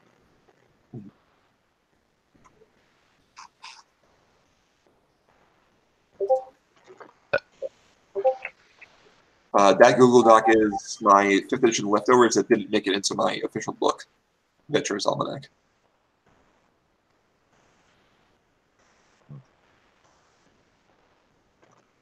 Wow, I mean this Unearthed Arcana is quite fleshy. Yeah, they basically put all the psionic stuff into one class. Yeah, it's almost like they took all all the psychic classes from earlier editions and just shoved them into one class like chassis. It's probably probably the best way to do psionics. I disagree, but it was functional. I think it could have been better if they depending on what your subclass was, it limited your choice of psionic discipline instead of like just having it be like, oh, just a flavor choice, like how it is in the PDF. Yeah, there should have been like 5 or 6 core psionic disciplines that all mystics get, and then depending on what your subclass is, you only have access to certain other disciplines. Right. But as it is, it's like the problem with the mystic playtest is that it can do everything, like heal, support, blast. So in looking at this, at first I would think it would be most natural to say make a selection from bestial form, but you pretty much already get all of these benefits. And when I look at the abilities through brute force, I think that list makes more sense given Caleb's personality. So I don't see any of these that really cause a tremendous amount of imbalance at this level. So I would say go ahead and choose one of the abilities from the brute force discipline. Okay, so here's the version of Sonic Savant that I made up for my like balanced homebrew stuff for the Mystic class. So you learn one Sonic talent and one Sonic discipline. You can focus your Sonic discipline to gain its Psychic Focus effect, as per the Psychic Focus feature of the Mystic class. In addition, you gain a reservoir of 2 psi points, or the psi point maximum of your existing reservoir increases by 2. Your psi limit is 2, unless another effect increases it, just as attaining a 3rd level higher in the Mystic class. Your Sonic ability for your chosen Sonic talent and Psychic discipline is Intelligence. So I would get like a Sonic cantrip, the focus effects, and then the ability to use like the 2 PowerPoint ability. And he said it from brute force, right? Yeah, brute forcing. At least it seems to make the most sense from the listing outside of the bestial form. Okay, so yeah, so I would be able to basically, the way I wrote the feat, and if you want to change it, that's cool. I would be able to do any of the brute strike, knockback, and mighty leap stuff, or feat of strength. I would basically have all those abilities, but I can only ever spend 2 psi points per day. Okay, so it essentially has a little, that method has a little bit more flexibility, like a sorcerer, in which you could choose from these abilities, but you really could only utilize 1. Or 2, yeah. Like I could do like 1 mighty leap and then 1 knockback, or 2 mighty leaps, or 1 feat of strength. You know. Okay, that sounds good to me. Okay, cool. I will add that to Caleb's sheet. And then, do you want to pick the psychic talent that's taught as part of the training? They start on page 27. Sorry, yeah, 27. They're like cantrips. Okay, psionic talents. Yeah. Okay, you can go play. If you want to take another piece of candy, you can.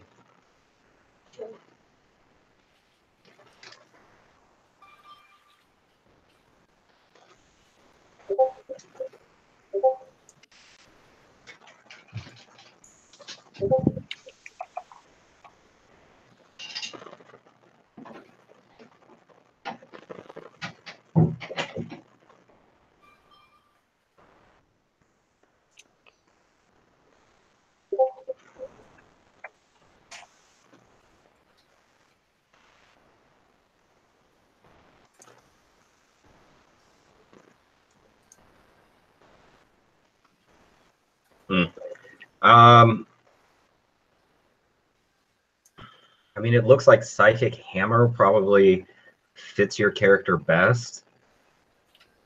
If you want to leave it up to me to choose, I'm cool with that. I just want to give you the opportunity to say that like this is the cantrip that they train. No, I'm comfortable, I think, with allowing you to choose. Okay, cool. It seems like Noah's basing off your powers off your personality, which seems like a good fit with Sonic powers. Yeah, sure. Yeah, so I would say just look for something that's consistent with Caleb. Yeah. All right, next up is I think Psychic Charm. the next up is Varak. Do we want to do something else first? Because that was kind of like all about me. Yeah. Yeah, I think it would probably go over to Renakis with the Undying Court. yeah. We probably don't even need to change time period, right? No, not even. Yeah. I mean, most of the time they're just going to be hanging out, talking about their heroic deeds and eating Activia. And like astral projecting is good doing what? I don't know, but Depends. It's only if they're an ascendant counselor. No, I think even the regular counselors are said to do that too. They just don't do it as much. All right, Chris. So lay down to me how you think Renakis would engage in the Undying Court. I would approach him and say, "We need help. Do you invite us with you, or do you go alone? Because Aurenial is very xenophobic, I would have to go alone. Otherwise, you guys would literally be just confined to like one city. Smells like mothballs anyway. Yeah.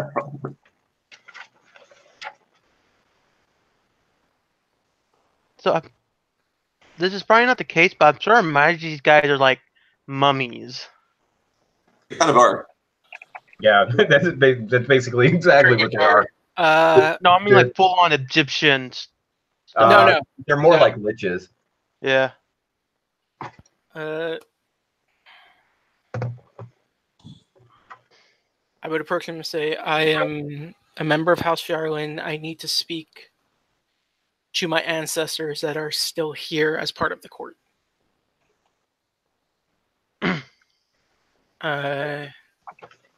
If allowed, because they could easily say no too. It's kind of hard to get an audience with the court. You just have to take a fee for third edition. Yeah.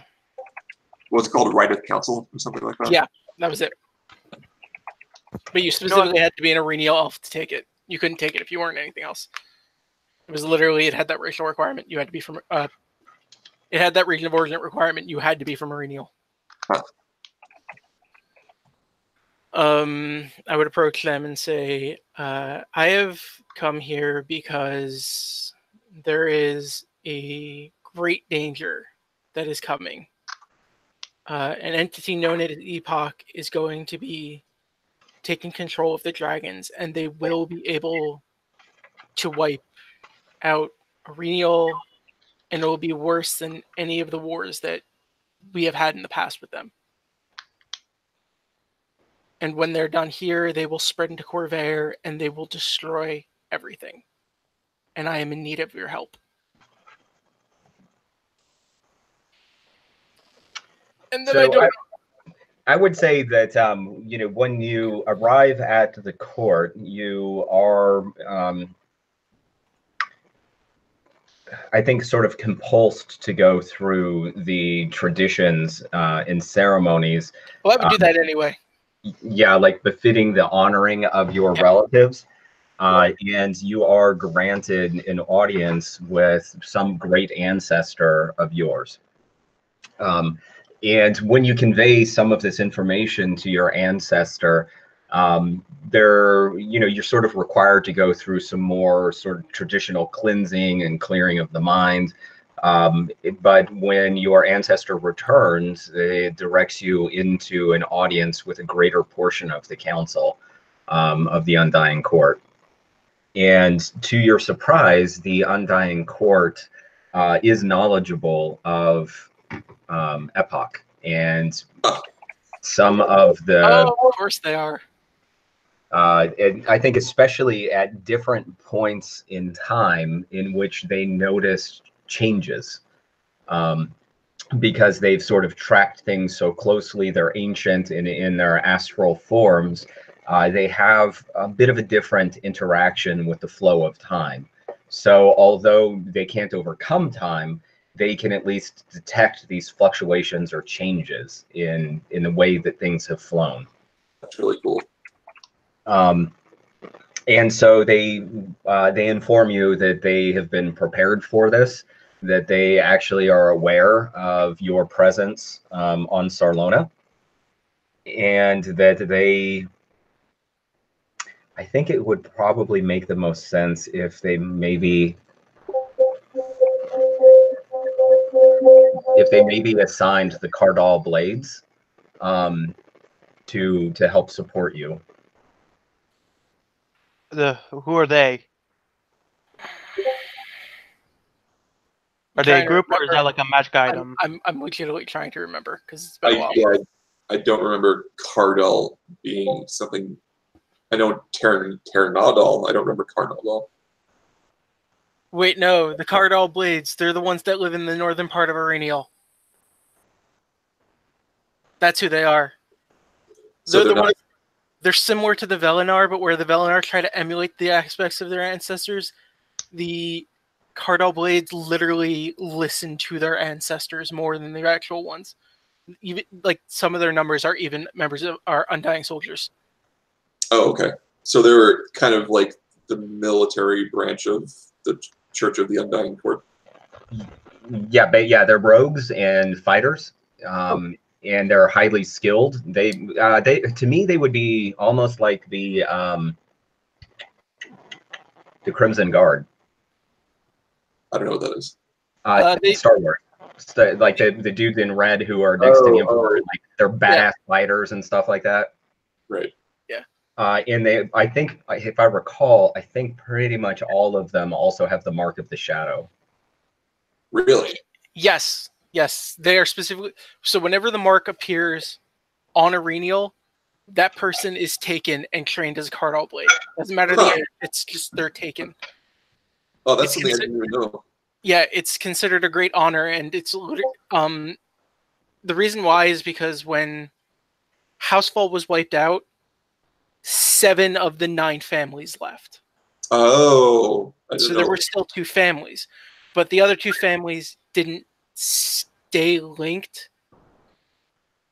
Because they were still afraid. Vol had been completely wiped out, so they split off into other families. So it became so diluted that it's very rare. But the Mark of Shadow will eventually show up on a Renial every so often, and when it does, the Undying Court takes that person and trains them as Cardall Blade. That's cool. I didn't know that piece of. Where's that from? What book? That is from. I think that's from Dragonmarked. Dragonmarked? Okay, yeah, I'll have to. I think it's actually part of. I think it's mentioned in Dragonmarked. I know that the Mark of Shadow on a Renial is still mentioned on Dragonmark. So what mark does Renakis have? I have the Mark of Shadow. It's the only mark that shows up on elves. Yeah. There's only one elven mark now, because death was destroyed. Yeah. You know, you could do something similar with happened with Anthony's character. Caleb. Caleb. My computer froze, so I literally did not hear what you said, Brandon. I don't know why, but Hangouts keeps freezing on my computer. Well, after this interaction, you could have something similar happen to Caleb to Renakis. What, did I just learn something else? No, they're warriors and rogues. They literally function the same way I do. Yeah.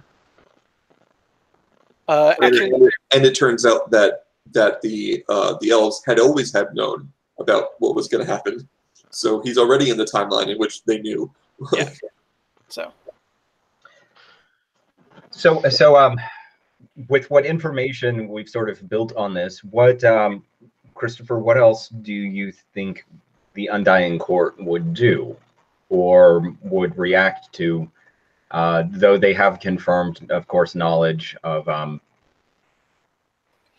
I know one thing they would do, because, like, it's very common for ancestors to help their descendants with the Undying Court. Like, the Cardall Blades themselves, that would have to be an order directly from the court, because they can't do anything without the court. But a specific ancestor would be willing to do something for said descendant. Normally some kind of boon. It's usually something small, like, I'm trying to remember. Is Renakis going to get yet another piece of magic gear? No, actually, it's normally not magical. It just looks. It's something that they would have used, like, during their actual lifetime, but it's very rare that it's magical. It would have been like, their first sword ever, or their first piece of armor, or something like that. Yeah. No, I was just making a joke that, like, it seems Renakis always seems to get to be fair, magical item some kind. To be fair, the only I've only gotten the Pearl, which we know was created specifically for the purpose that if I accidentally create Epoch, I can break the Pearl and walk away. You got the Sunblade. The Sunblade I got from... The dagger thing. Hang on. The Sunblade I specifically... I can change any decision that has been made within a minute or 10 seconds, Noah. So are we retconning that you used it for the argument last session? Yeah, I'm retconning that it's still in place. Gotcha. Okay. I think it's either 10 seconds or a minute. I can't remember. It's one of the two. I've got it in 1 minute. 1 minute? Okay. So I can break the pearl and, just go, whoop, not doing that. Gone. But you can't do that, or sometimes I realize if I die for something, if you can squash that and change my tactical decision. If you die because of somebody else stabbing you, I can't do anything about that. Or I can change their decision to stab you? No, you could change my character. You could change Fry's decision to get close to Stabby McStabberson. I mean, if they got... So he can change other people's decisions with the pearl? Yes. Okay. Yeah, it's essentially a wish spell, and although they've seriously friggin' nerfed wish within 5th edition, the text of the spell still allows quite a bit of leeway in the discretion of the DM. So that's sort of, I think, the allowance here is this is really like an object of ultimate power, and being able to change a destined situation within the span of a minute, to me, it also felt consistent with the campaign. But that's the magic item he's got. But that was given specifically so that if I accidentally did create Epoch when we reset everything, I could just go nope and walk away. Right. So technically the only item I've gotten that is actually I keep it. It was not really, it wasn't a, absolutely pot necessity thing. Besides the Sunblade, which I got from Yep, because he was going to wind up accidentally destroying it, and he realized he was going to wind up accidentally destroying it if he tried to do what he wanted to do with it. So I wound up getting that because I was just more effective with it, is the dagger. Right. I think the only one that hasn't gotten some sort of special magic item that isn't absolutely plot necessity is you, Brandon. I got the key to the tower. I said not plot necessity. Doesn't necessitate plot. Caleb actually has a lot of magic items that he doesn't use. I mean, you have the cloak. Is the Aberrant Slayer Spear magic? Yeah, it is. I have magical Broadwood half-plate +2. Yeah. I have the Hammer of Thunderbolts. I have 2 Golden Lion figurines that I've never used. You have the Hammer of Thunderbolts. You have the belt. You have the bracers. You still haven't used the goddamn hammer. Yep, I have Dimensional Shackles, and I have the Aberrant Slayer Spear. I mean, I'm not proficient in hammers. I can't, it's a bad idea for me to attack with it. But, yeah. So what do you think would be the reasonable boon? And I think also given the context of what was given to Caleb. So here we granted as much as feat as well as some abilities. So if you wanted to be some sort of magical item that would be within the position of an ancestor. I have an idea. Can they do some kind of weird almost Black Panther vision thing, right? And unlock his mind a little bit so he knows a portion of the cosmos as they do, and he gets an int bonus or something, or an ability score increase. I think int maxes out at 19 for me. Well, I mean, maybe we can make it go up to 21. Do you currently have the Mark of the Shadow? Yes, I do. And what level is it manifested at? It's the greater. It's the greater one from the Wayfinders. Okay. I do have rules for Sibirus marks. You want me to look up what the Sibirus mark does? It's worth referencing just to see. Okay. Because I could definitely see them tapping into the power of the lineage and having a special ritual that could manifest your mark into the Siberius. Do those blade guys, do they have any special abilities they're known for that are not associated with the mark? They're literally the best of the best fighters. Like, Noah referred to them as Crimson Guard. Another good example for them would be Navy SEALs. Yeah. Right. The best. I mean, you could get like the toughness feat or something like that, or Toughness doesn't do anything for me because I shouldn't be in that situation where I'm going to need it.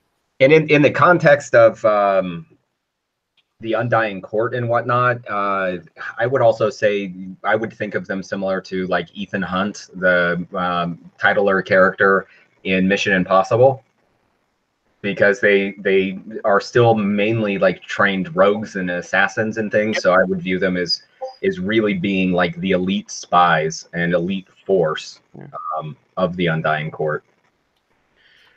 But oh no, I really like that the idea of like what Anthony suggested with the like the whole Black Panther like you know, mind thing or whatever. Where Noah, can you give me 10 minutes to look something up real quick? I think I have an idea for what I want.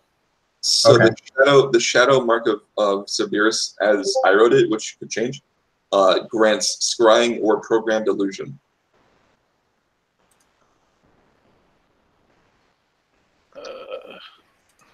I already have scrying, so I'll be right back. Somebody's ringing the doorbell. all right. what are you playing? What was your idea, Chris? I need to see if it's a thing. Hang on.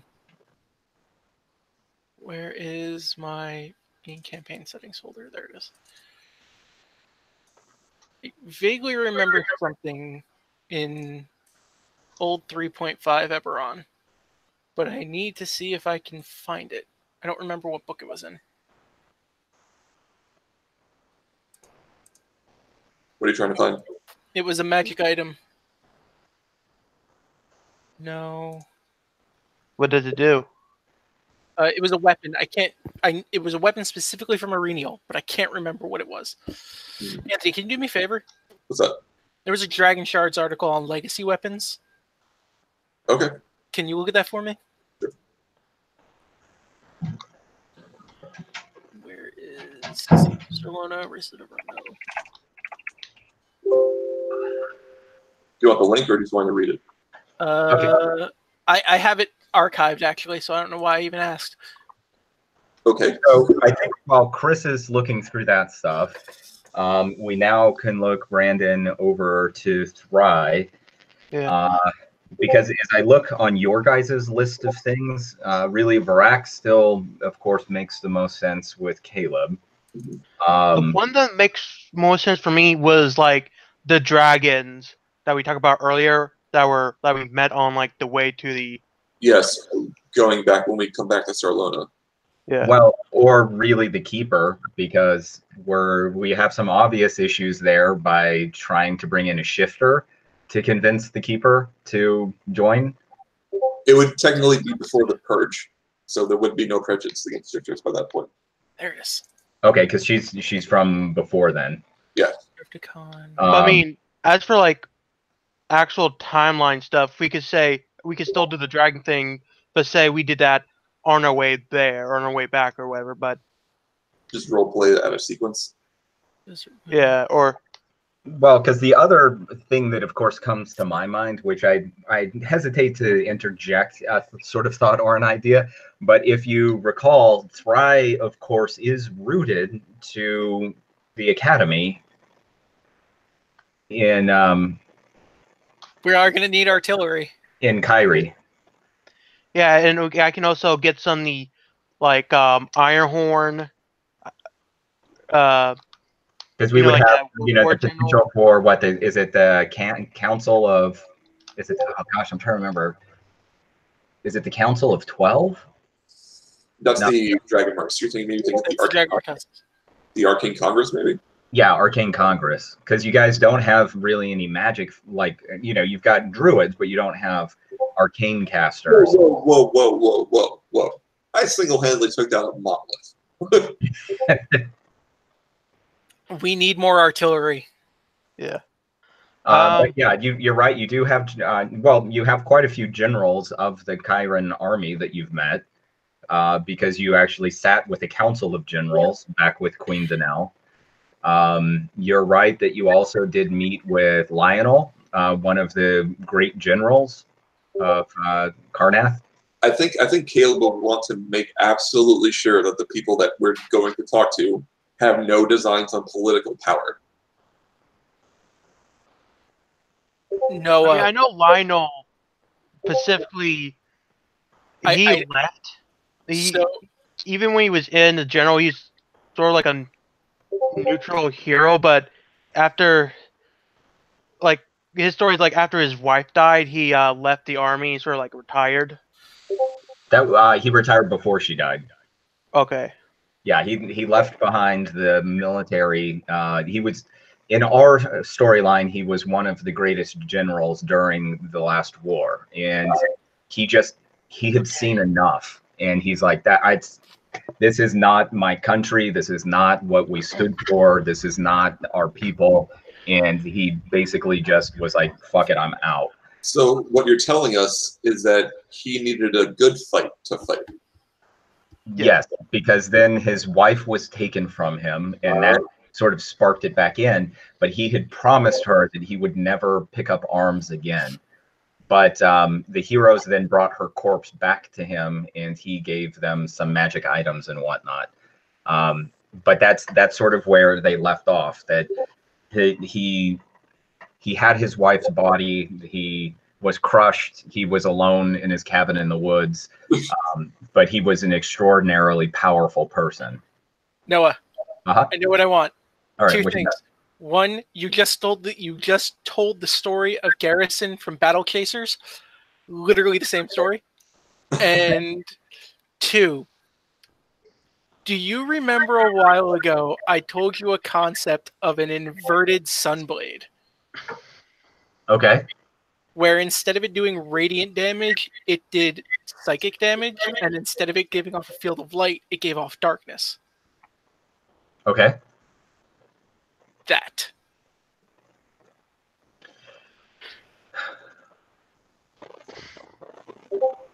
I guess the only problem I would have in that brief description, which we can work through, is the nature of the Undying Court is a hatred of negative energy. Psychic. I'm not doing negative, I'm doing psychic. Yeah, well, I think it's more of the description of the dark, like using darkness instead of light. That aspect of it seems antithetical to the Undying What's the cardinal blades if not shadow-marked elves who use darkness? True. Aren't they like whole like? I thought they were all about the dark stuff, considering No, the Undying Court is a thing of light. They use the power of the Plane of Iran, which is the light. Eternal Day. Yeah. Okay. Yeah, they're essentially positive energy undead. But the thing is with the Carandal Blades is that because of the Mark of Shadow, they literally use darkness as their ability. Yeah. The easiest way to explain it is they are the shadow of the Undying Court. Yep. Every flame casts a shadow. So It's basically, it would be the same description as the Kira's Blade that you gave me. But instead of what 20 foot brightness, it actually would cast darkness. Yes, and instead of dealing radiant damage, it would deal psychic damage. And if both are on at the same time, do they cancel each other out? Yeah, they would basically it would basically be normal light if I'm using them both at the same time. So this could even be a sister blade to your own blade, and again, just exploring, almost like Darth Sidious style. Yeah, where you could like connect the two together to make like a staff, or something. unhand it and have two separate swords. Because as I recall, I think that's how Darth Sidious blades work, right? He can join them, or he can separate them. Darth Maul. Sorry. Yeah. No, Darth Maul was literally just a staff. He couldn't separate his. He did. Did he? Yeah. I remember in the comics later he did, but No, he did it in the movie. So if that's functionality that you want, I think that that's also just dope descriptor. And we can simply also give proficiency with the staves.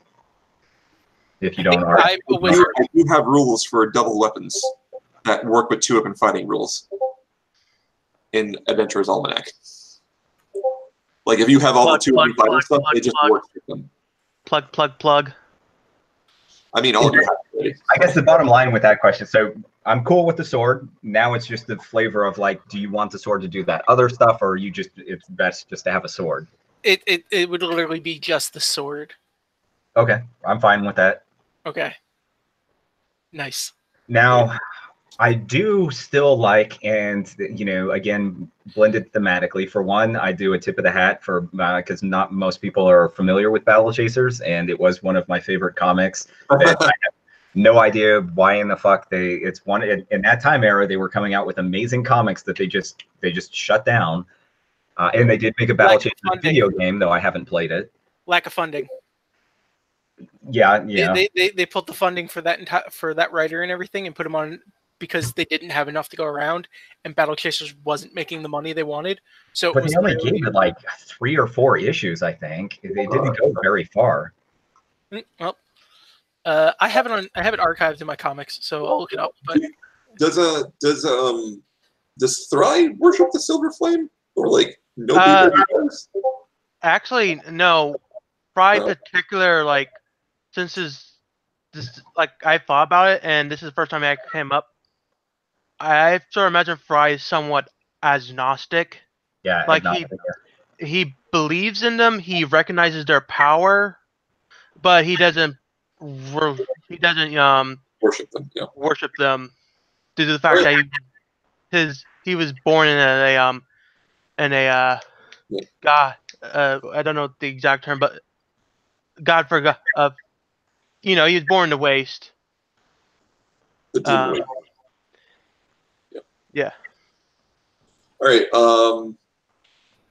So the only thing left before we go back and talk to the dragons are the Silver Flame people.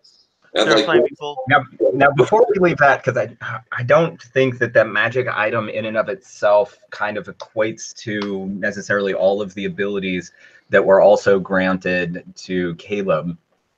And the mentioning of this Siberius mark and bringing in a new sword kind of makes me want to give you the Sight Beyond Sight abilities. Thunder, God. Oh. So if you want, what I would suggest is, as long as you would have both swords on you, you could use one or the other to use scrying once per day. Okay. And if the swords are separated, however, then you can't use that ability. It's only when you possess both swords that you're granted this additional ability. Who is Kira again? The original owner of the Sunblade. Who was she? Oh gosh, that was a long time ago. I believe we got the Sunblade from like some fire dwarves. We did. We got it from the what are in the Azir in the Muse. The Azir, yes, thank you. Yeah. I thought it was way before then. No, we got that and the hammer from them. Yeah. But yeah, let's yeah, I'm ready to do the like meet with Lionel, or like with the court, or with the court of Kyrie's generals. But which do you think would make the most sense in the context of your character and where you're at in the campaign?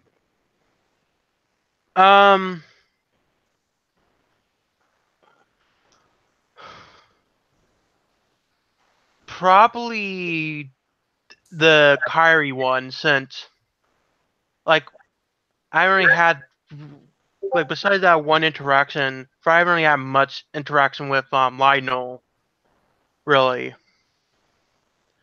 Like the whole like stuff with Kyrie's been a much bigger like plot with him. So let's see. I'm probably archived that map. No, I didn't.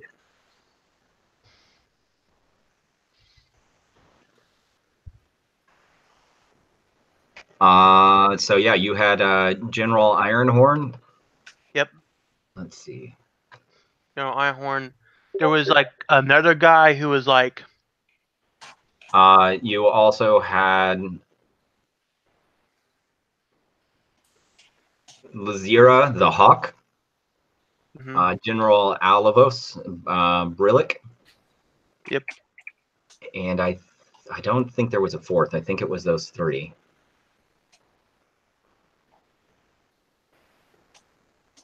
Yeah, I think so too.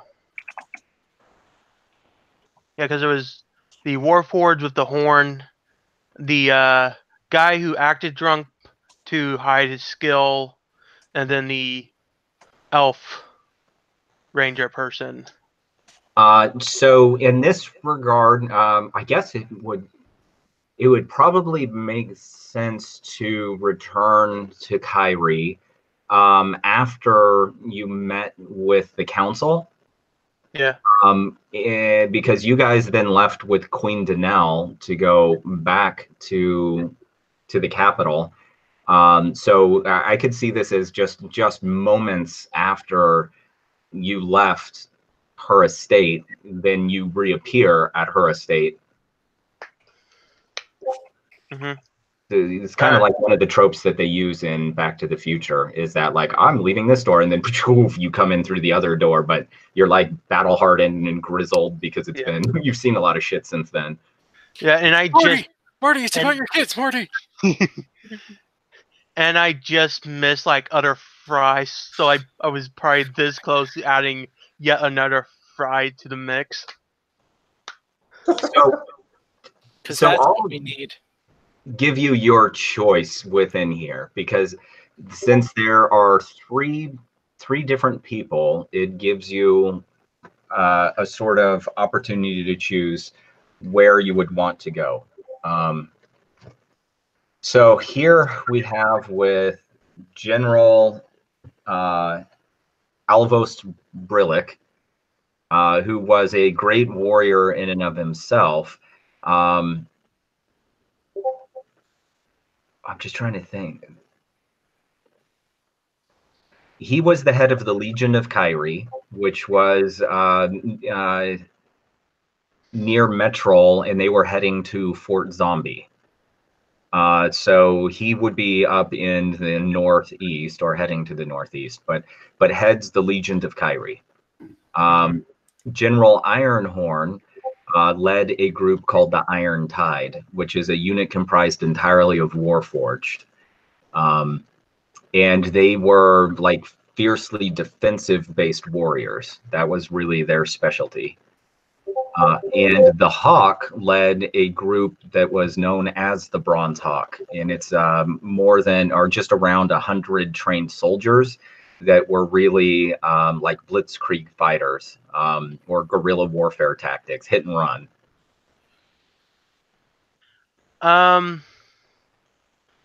I mean, I imagine Ren would definitely want the hit and run tactics people. I already have that covered. Yeah. I had the carrot all.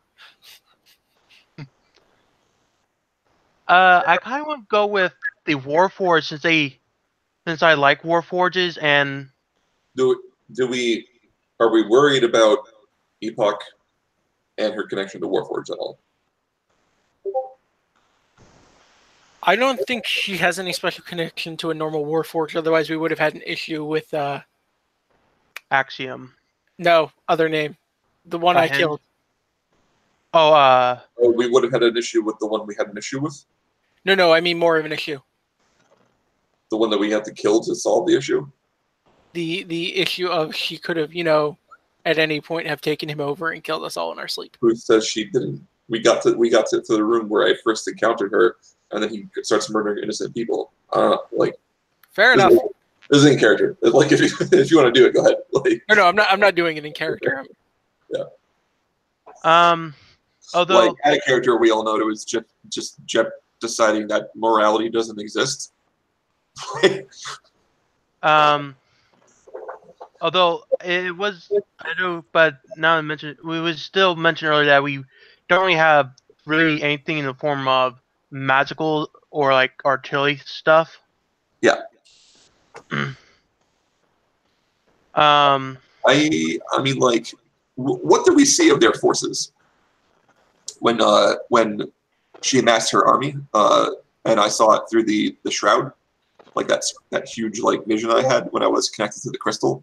Like her forces, besides that one huge siege engine, she was in the tens of thousands.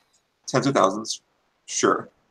I'm pretty sure the Wardens will match that because again, the Wardens like took over half a country. Like they have a military. Well, so considering that raw numbers, I think we can safely assume that like will be matched. You know, well, considering that they were attacking a place that we're trying to defend, it also seemed like having like a defensive force would help. Well, you do also have this natural advantage when you're talking numbers that, of course, the caverns are used to being on the bad side of those stats. They're used to being heavily outnumbered. I mean, like, they got it from all sides. The Iron Tide, it had like siege staffs and stuff, right? Like it had like a military artillery force, right? Yeah. I mean, if it's Warforged, they could have like those Warforged Titans I heard. Ooh, that sounds cool. Yeah, let's go to the Iron Tide and the Warforged Titans. Ooh. Giant robot fight. All right, so General Ironhorn and the Iron Tide. Is Ironhorn a Warforged himself, or was he just a dude? He is a Warforged. Does he have Warforged Titans as commando? The General Ironhorn? Yeah. Oh, most certainly. Most certainly. like robots. Or like a dozen.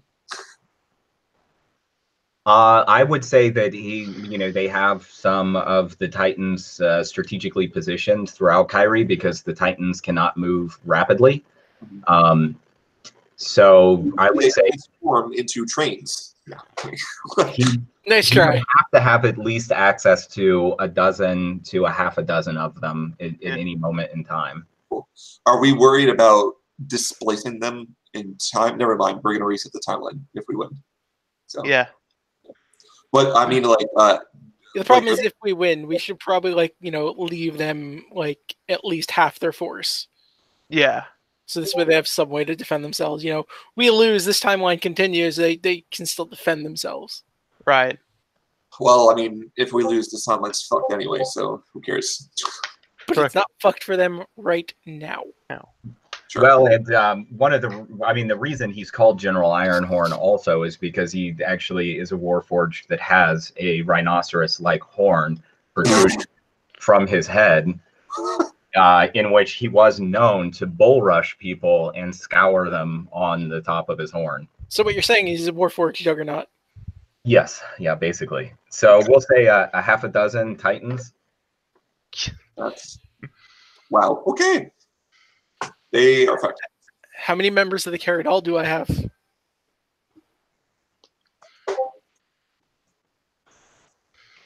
How many were there at the time that he talked to them, and then how many are there after they bred for a couple thousand centuries?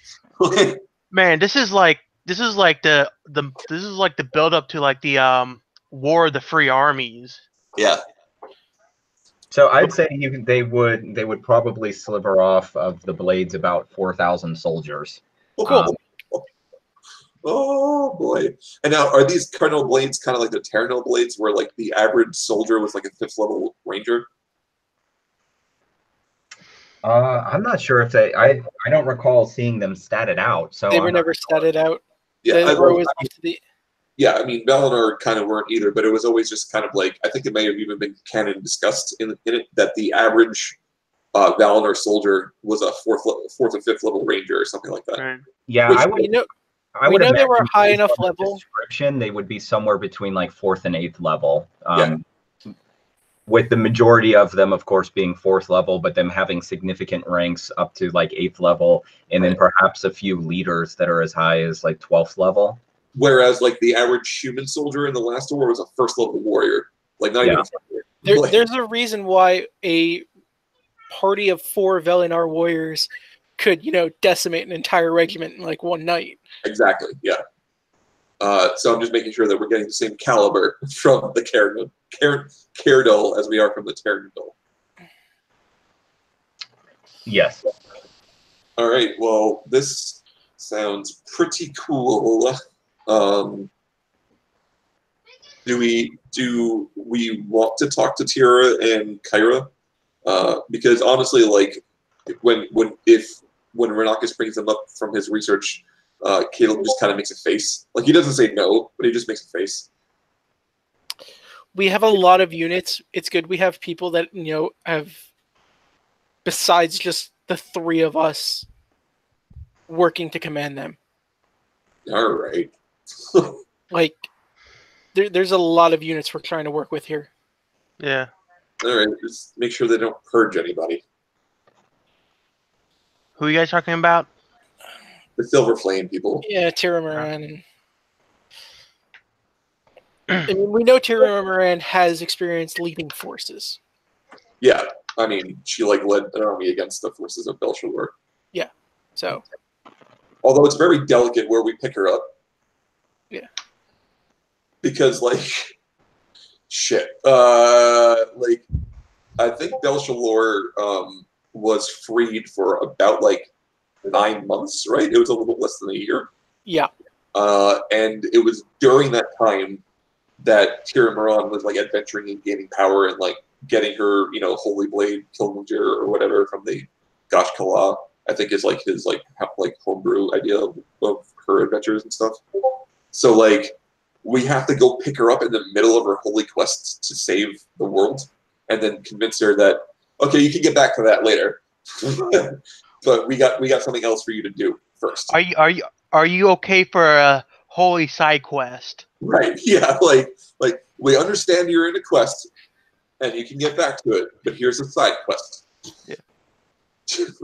It will increase your experience, making you better chance to beat him. Right. Like I can't imagine that she fought Belshazzar at anything less than 20th level. Right. But remember, she was also empowered by the Coatls. Sure. No, I understand, but Belshazzar was a god. like the demonic overlord. Yeah, the demonic overlords are like whether actual divinities or not are on this like equal power scale to gods. Yeah. So in terms of like fighting them, we could just call them gods. So like even if she was channeled by like a single Quaddle, which was like challenge rating 9 3rd edition, like she would need to be like an epic level paladin to like have any hope.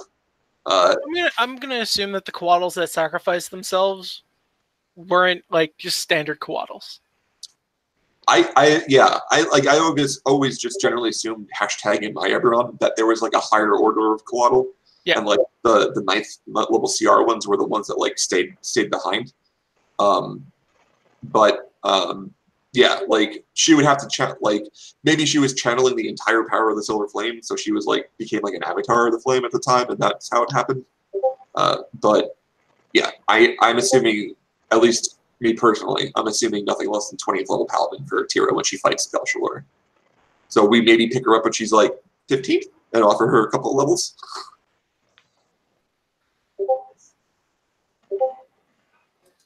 I mean, I barely know what you guys are talking about, so it's up to you. Like I said, we need people with experience leading forces. It can't just be the 3 of us. Yeah. Well, we got general. We do have a general. Probably the. I imagine the blade people. Besides, I'm sure they're confident on their own, but I'm sure some of them can serve as field generals if need be. And Caleb reminds everybody once again that the Wardens of the Wood took over half a country and could not have done that without logistics. Yeah. So what I'll toss into that is that it might make sense, since you're out the Council of Generals, that Ironhorn will join you to lead the Warforged forces. But General Brillick offers to step forward to be your field general, to coordinate your armies. Yeah. All right. And we're still picking up Tira, right?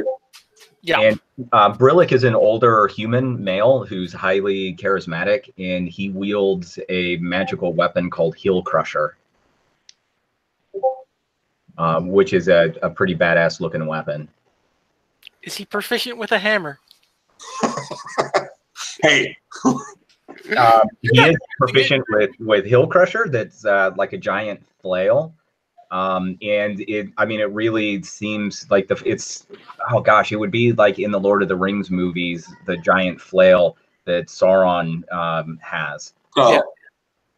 Where it's like the size, like it's a flail that a giant would use, but this is a human man who's like carrying this ridiculously oversized flail. The head is like the size of his torso. Yes. Nice. It actually resembles, and I have this from canon, the head of it resembles a screaming head of bestial Ming, possibly a primitive stone giant, and it emits a constant low rumbling. The mouth and eyes glow with an internal flame. Oh, he's from canon? Yeah, he's from canon. I didn't realize that. Wait, actually, all three of these generals are canon.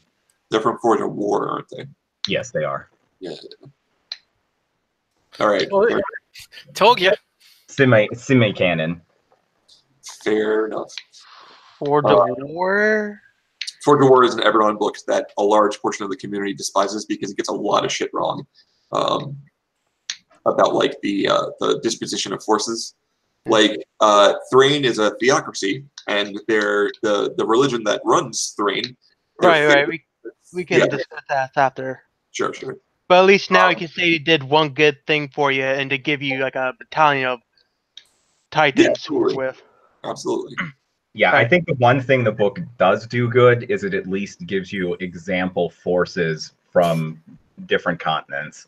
They mess up Thrain real bad in the book. Like the example forces in Thrain are no. But all right. Okay, so what kind of boon would make sense to you, Brandon, to have received in this engagement? As well as how do you think you would convince them to... I think maybe we can wait for his boon for Tira Maram. Because like mundane Galifaran generals and Warforged aren't on the same like patron scale as rewriting time in my favor and getting a blessing from your holy ancestors. You right? Yeah, because I mean, they are like nobles and powerful people in Kyrie. Yeah. Not right now, Hunter. I'm playing with my friends right now. Yeah, I think maybe we can wait for your boon from Tira or the Kyra. Right. And like, don't take everything think of like powerful magical item, but I already have powerful magical items. Okay, so and I think that of all of the groups, this group was probably the easiest sell, because you're essentially letting the generals know that although they're pulling forces from the field, this is to prevent the absolute destruction of their entire country. Yeah, let me head down explain to him. Okay, so the day of mourning. Get this. Yeah. True facts.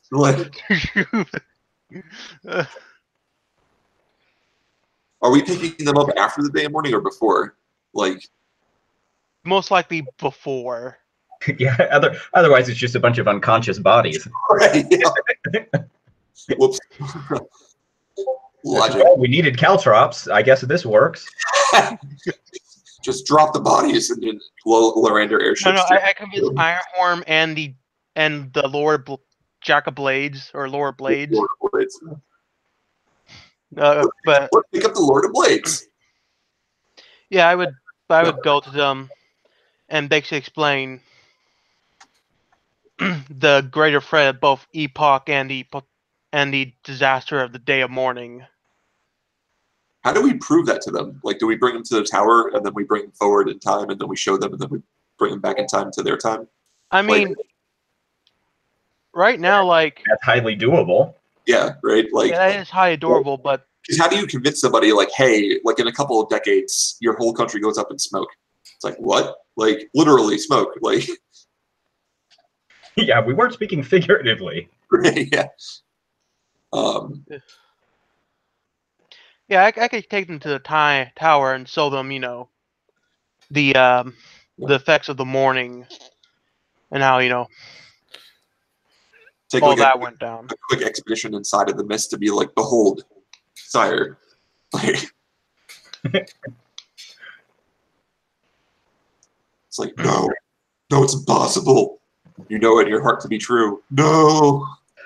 You And you're like, bastard. here's No, another fun fact: the book "The Mist" by Stephen King. It's about your home. Yeah. Yeah, Anthony, you go Planet of the Apes with it. No. You bastard! You blew it up. You finally did it. You really did it. Yeah. But yeah. Okay, so we're I guess we still have 2 checks left on the list, which is Varrock, as well as and I need to amend that name on my notes. I think it's 3. We need to pick up Tira, Kyra, the keeper, and then Barak. And then that dragon who, realistically, who knows if they're still in the area now that there's like 5 armies converging there. He's probably watching from distance with popcorn of these little people playing, probably placing best. He's probably like. But isn't Tira just another keeper? No. Tira is the Jesus to the keeper's pope. But that's what I mean. You're essentially getting 2 people from the Church of the Silver Flame. Sure. We need a lot of clerics, Noah.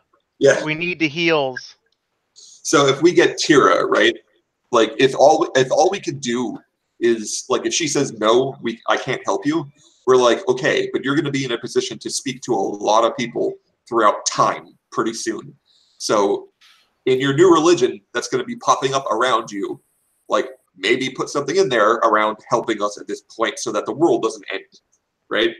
So she becomes the keeper of the flame, the voice of the flame.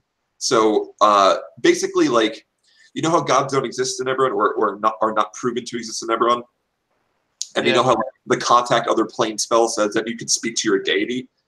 The way that works in Eberron is that you typically get in contact with like an outside or something that speaks for your deity, except for worshippers of the Silver Flame. For worshippers of the Silver Flame, Tira answers the call because she's literally the voice of the flame. The keeper is special in that the keeper hears the voice of Tira like all the time. Like she can just ask her a question without needing to cast a spell. So if Tira becomes the central savior messiah figure for the Church of the Silver Flame, right? Then she, like, all this doctrine is being handed down to pretty much from the Word of God, which is her, and she can specify, you know, doctrine to the church from like her position of being one with the flame itself.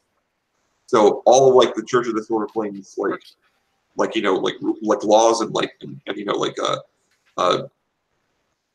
like commandments are from Tira's mouth, essentially. So either we pick her up before she joins the flame, and like assuming that like she's still in the flame when we go forward into the future because time is timey-wimey like that. Yeah. Then the Church of the Silver Flame will keep having keepers, and then we can get the keepers as well and be like, hey, look, this is your Jesus, do what she says. And then like the keeper can bring the forces of like the army of the church that grew up centuries after Tira joined the flame. All right, that makes sense to me.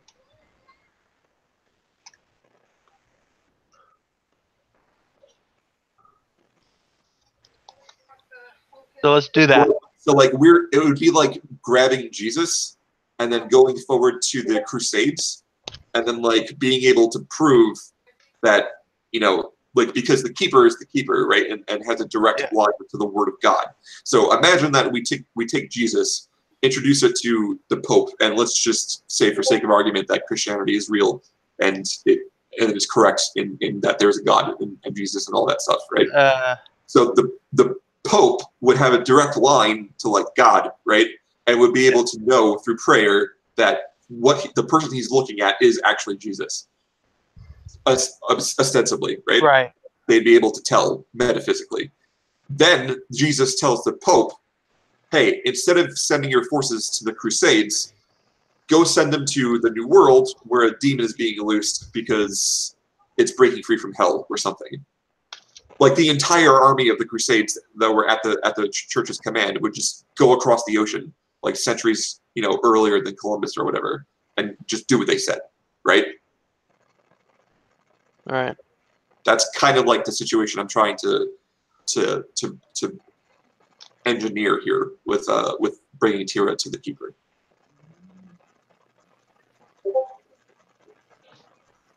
Okay.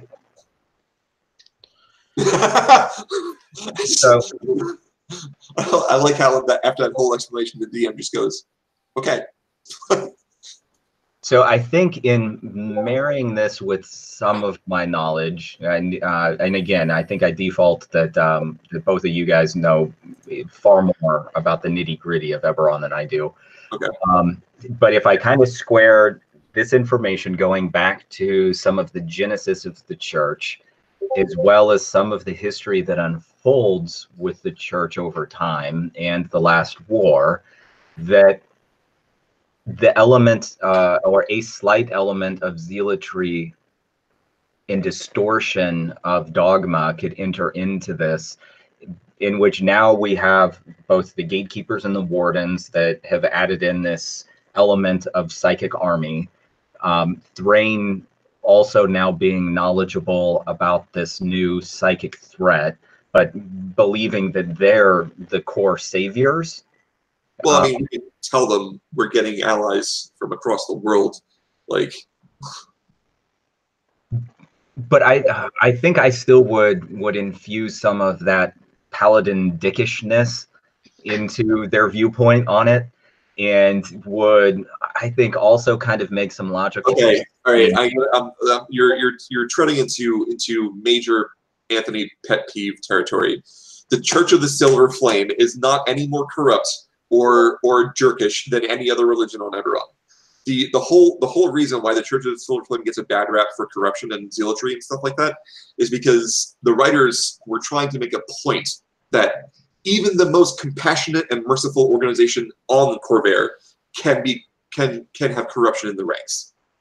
So I'm not even going in the route of corruption. It's more just to say. Sure. But like the whole zealotry with like the purge and all that stuff, that was an example of like things being taken too far. And like, yes, that can happen, but like it's not supposed to be a core character of the church to be zealous. Like, I know you've read Forge of War because you got a lot of stuff from that, but Thrain, as described in previous books to Forge of War, did not fight with masses of crazed zealot peasant levies. Like, that's not what they did. Well, and I guess the way that I view it isn't in the negative elements of zealotry. It's to say that in order to keep things pure, that it's a necessity to exclude impure things.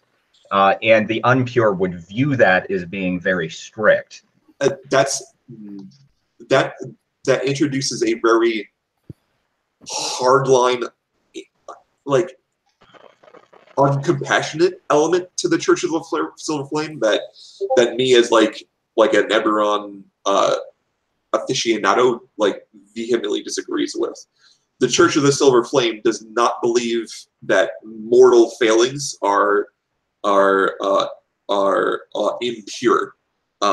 They do not, like, they lead by example, but they don't like preach to people, right? So like, here's where guess the distinction that I would set. You would have, say, like the traditional Dick Paladin that sees a strip club and burns it to the ground because this is a monument of evil. Versus you have somebody who is more dedicated to being pure and they see a strip club and they're just like, that ain't for me. Because if I go into the strip club, I'm tainting myself. I'm not going to burn it to the ground, but I have to hold myself to a higher standard. And other people would be like, loosen up, asshole. Just come into the strip club and drop some ones. But they're like, I can't. Yeah, it's more of the latter. Yeah, that's kind of how I view Thrain, is being more in that regard. Yeah, But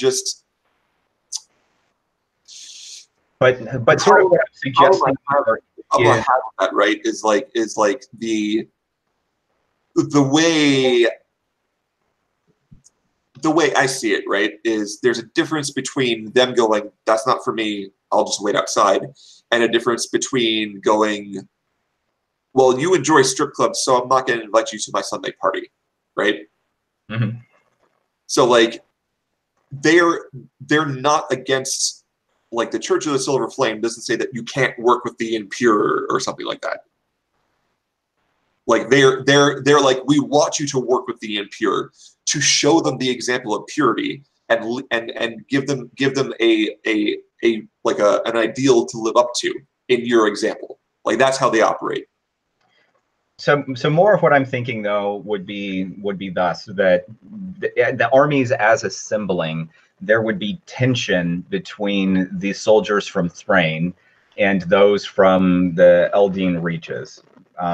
Because in the preparations of the wardens and the gatekeepers, and they're literally preparing for this great battle with psionics, I would think that at some point in the church's history, that element of like, no, it's us that's supposed to do this, somehow got inserted in and intertwined with the Purge. So the Purge is okay. So so we're picking up the Thrain forces from before the Purge, like 300 years before the Purge. Well, and see, I guess the way I was interpreting it is you're going back to before the Purge, convincing them that they need to prepare for this future battle. The Purge happens, history progresses. No, I was definitely trying to go for a more earlier church history when it was closer to the original purpose and like was not a theocracy, because like I think a lot of the elements of like mortal corruption entered the church when it started becoming a political entity, right? I would agree. So I think Anthony's intention, and excuse me if I didn't communicate it sufficiently, was to get the forces of the church around the time of the Two Keepers, because that was before like all the negative turns started happening to the church's history. Like it was the first crisis of faith that they had. That was like a legitimate like evil entity, right? And they didn't overreact, right? Like they had this schism. They found the problem and they bound her in stone, and that solved it. And like by all accounts after that, there wasn't like a huge like witch hunt like in Thrain's history of like, you know, wiping out all these cultists or whatever. Like they just fixed the problem and moved on, and like that was it. So would you guys be picking up these soldiers slightly after the false prophet essentially was locked away, or before that happens? Before, after. So it's okay. like so after that, but before the Purge. Yeah, because the Kyra, the True Keeper that we're talking about, she was the Pope during the time of the Two Keepers. So she was the one that kind of like faced off against the Anti-Keeper, and like probably is the one who petrified her. I'm assuming, just personally off the top of my head. So like they have this victory, and it's like now your forces, you've emerged victorious from this holy battle that you fought for the heart of your church, and the heart of your church is to protect the world from evil. Well, we have another quest for you. And then you said the Tira Moran, and Tira Moran's like, no, yeah, you do. Like, So essentially, we're scooping up soldiers from to draw a parallel into our own history, somewhere slightly before the Crusades, but while the armies are amassing. Right. Yeah. And I think what we are more seeking from the Silver Flame people are divine support, right? So like more We like need heal bots, Noah. exactly, yeah. Like we have a lot of soldiers already. Like we have all the Warforged and all the Wardens and stuff like that. So we have the artillery support from the siege staffs and stuff that are coming from the Siren forces. So now we just need like the logistics of like healing and supply and stuff like that. So that's like divine magic, and that's like I'm assuming there's going to be healers among the wardens as well, but we can always use clerical magic. Okay. So how do you guys think you would convince Kyra to join, to give up? The first thing is there's only one thing we need to do to convince Kyra. To convince Kyra, we just have to convince Tira. So that's going to be the harder one. So, I guess we say to her, "Hey, evil, Hey, buddy." Swipe right? Right. No. So I would tell her, we would approach her, maybe not me, maybe Renakis, because Caleb, but not me. I have a lot of charisma, and I do have diplomacy as a skill. I think Caleb goes like, yeah, you're kind of guileless. That sounds good. Well, no, I think Thrive might be a problem. Oh, hold 1 second, guys. This is probably the coroner. Coroner? That's what he said. But I imagine Thrive would be a problem because, fiendish heritage and all. Maybe, but maybe not. Hey, detective. Detective. You might want to mute Noah. What's going on, man? Yeah, I was actually kind of curious about that because it would seem that we made it through the month of January with no suicides. Hooray. That's nice to hear. You're also still broadcasting. I think he might have muted us. Yeah, so I mean, is that the case to your knowledge that we did there were? Did that work for everybody else? Yep. Yeah. Okay, good. So what I'm going to need is a map because I need to set up ambushes. A map of tactical sides or strategic? Between the farm to the temple. Yeah, that map probably does not exist until Noah draws it. He gave us one once before. On that scale, from the map from the farm to the. He gave us how far we were going. Oh yeah, I thought